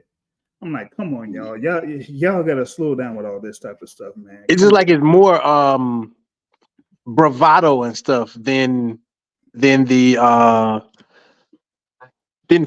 more bravado than skill. He's skillful. At least the dude that I saw him fight, he was better than him. But yeah, Like, it'll be interesting. Some of those punches he was landing when he was showboating, the Prince would have put your lights out with those same shit. The Prince, they call this guy the surgeon. Are you kidding me? You said what? They call him the surgeon. Oh wow! Oh wow! I wouldn't mind. Yo, he fought a guy that had 10 wins, 13 losses, and 5 draws. Come on, y'all. What are we doing? He still haven't passed his Mexican test yet that all them niggas been failing the last 5 years, bro. Put him in there with the Mexicans, and then but who else? But there, you know what though? There ain't really that many Mexican light heavyweights out there though. That's the thing. At 175, yeah, we pretty much like reached the limit. So I don't think you would have to worry about that for all too much. You know what I'm saying? Ben Whitaker, man, it's a good fight for him. Jake Paul, that's similar skill level. That's a fight. That could be something, man. What else did they have out there, man? They had wait, breaking news. Edwin De Los Santos was in a horrible car accident with his brother. They're saying somebody died, so we don't know who it is, but shout out to him. Damn. Yeah, so I'm looking at a picture right now. I'm guessing this is a picture of his brother. He looked like in pretty bad shape. Damn, man. He just had De Los Santos, they were like mentioning him, as far as like seeing where he could try to get in another fight after his bout against they say members from the team, Dominican boxing team, it was traveling to Santo Domingo. Damn, that's horrible, man. Oh, it said Christian Penales and Jose De Los Santos were in the car. Okay, so Edwin De Los Santos wasn't in it. Yeah, he said it said two in the other car had died in that joint. Damn. Well, condolences to the families, man. Condolences to those families, man. Wild accident there, man. Wild accident right there. Wild accident. Yeah, man. This shit like this is never good news unless it happened to Rick Glazer. Oh no! Come on, Zo. Come on. I was mentioning. I mean, that's a good transition to like get us a bit more upbeat. But dang, Zo, come on, man. I was mentioning Josh Buatsi in the Dan Aziz fight, but that was that main event joint. So I don't know. That's probably. I think that was going to be a final eliminator or something. I gotta check that. Wait, in it, I heard Colonizer Ali just had a fight. I forgot where. It wasn't in America, but they said he lost, but they gave him the win. What you talking about? Nico Ali Walsh? Yeah, Colonizer Ali. Yeah. Oh God, no. I think he actually won that bout. Oh, you think he actually? Yeah, I think he actually won that belt. The Buatsi was a WBA eliminator, though. It was a WBA eliminator? I think so. They were number 1 and number 2 in the WBA. Who? Buatsi and Aziz. Oh, I thought you were talking about Colonizer Ali. I was like, how? No. I'm like, how? I hate that guy. Oh, yeah. Oh, hey, shout out to Bayless, man. Hey, he says, February 16th, you got the Oshaki joint, Shock. Yeah, hopefully I might make that fight, over there in New York. Oshaki's fight there, man. He goes up against Nova. Shakur might as well leave Top Rank, man. I was talking about what they're setting up at 135, man. Yeah, they're setting up Lomachenko versus Navarrete. Like, why? the importance, the all your resources and importance should be towards Shakur and Keyshawn, not fucking Lomachenko and goddamn Navarrete. Nobody cares about these people. Like, well, I don't know why they keep. I said the thing with Lomachenko is not going to really be there after this year. Or I struggle to see where Lomachenko would be in the picture in 2025. Like, I really struggle to see that. So if you're going to have him in position to fight Kambosos and he beats Kambosos, just go ahead and have him face Shakur, at the end of this year. Nah, they're gonna make him fight now. That's why Shakur is complaining about retirement, because he see the play. You see the players they talk about Navarrete and Loma, which is fucking stupid. Well, I mean, hey, all Lomachenko could say is thank you to his Excellency Barbero. Man, nigga, like, man, Shakur might as well, man. Shakur might as well go over there and tell Floyd, man, try to convince that Tank to throw some balls and fight you. Well, we know that's not gonna happen. No, you said that fight isn't gonna happen until 2025, right? Yeah, I don't even think that's gonna ever happen, to be honest, though. But because I know I thought it was gonna happen in 2025 if Shakur would have got 2 pay-per-view fights in this year. And I was thinking his 2 pay-per-view fights this year was gonna be Loma and Navarrete, but it's looking like they freezing him out. So you're just not gonna get a Tank fight without no, especially for a threat like yourself. You're not gonna get that fight with no equity built in. You feel me? Hey, some people might think that Top Rank set him up. He set him up with the De Los Santos fight. He said, Loma becoming unified champ again would piss a lot of people off, including me. You definitely wouldn't be the only one with that one, yo. Because it'll be nonsense. And you know what's crazy? If Lomachenko was to get the WBO and IBF strap, I guarantee you, Bob M will probably position him to fight Tank before he gives Shakur a shot. Nigga, they'll try to go cash him out quick before he retires. And Shakur just sitting here looking stupid, though. I know that nigga like, yo, got better. It wouldn't surprise me if Aaron would try to do that. It wouldn't surprise me, Let's be real. You know what Shakur needs right now? Shakur needs another fighter, another black fighter from Top Rank to do what Bud did and file a lawsuit. Because that's the only way you got that Oscar Valdez fight, because of that lawsuit. You need another thing like that to get you these big fights. Yeah, they don't have anybody else out there for him, man. Like I said, I mean, if they ain't gonna have him have a defense against the Ray Murataya, then like there's really nothing else out there for him.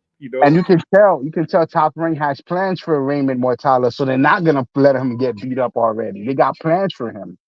Yeah. So Shakur's really dealt with who is it? A Maxie Hughes fight, nigga? Nah, Maxie Hughes he's fighting Zepeda. He is fighting Zepeda. So what? The highest ranked nigga in left is Yoshino again?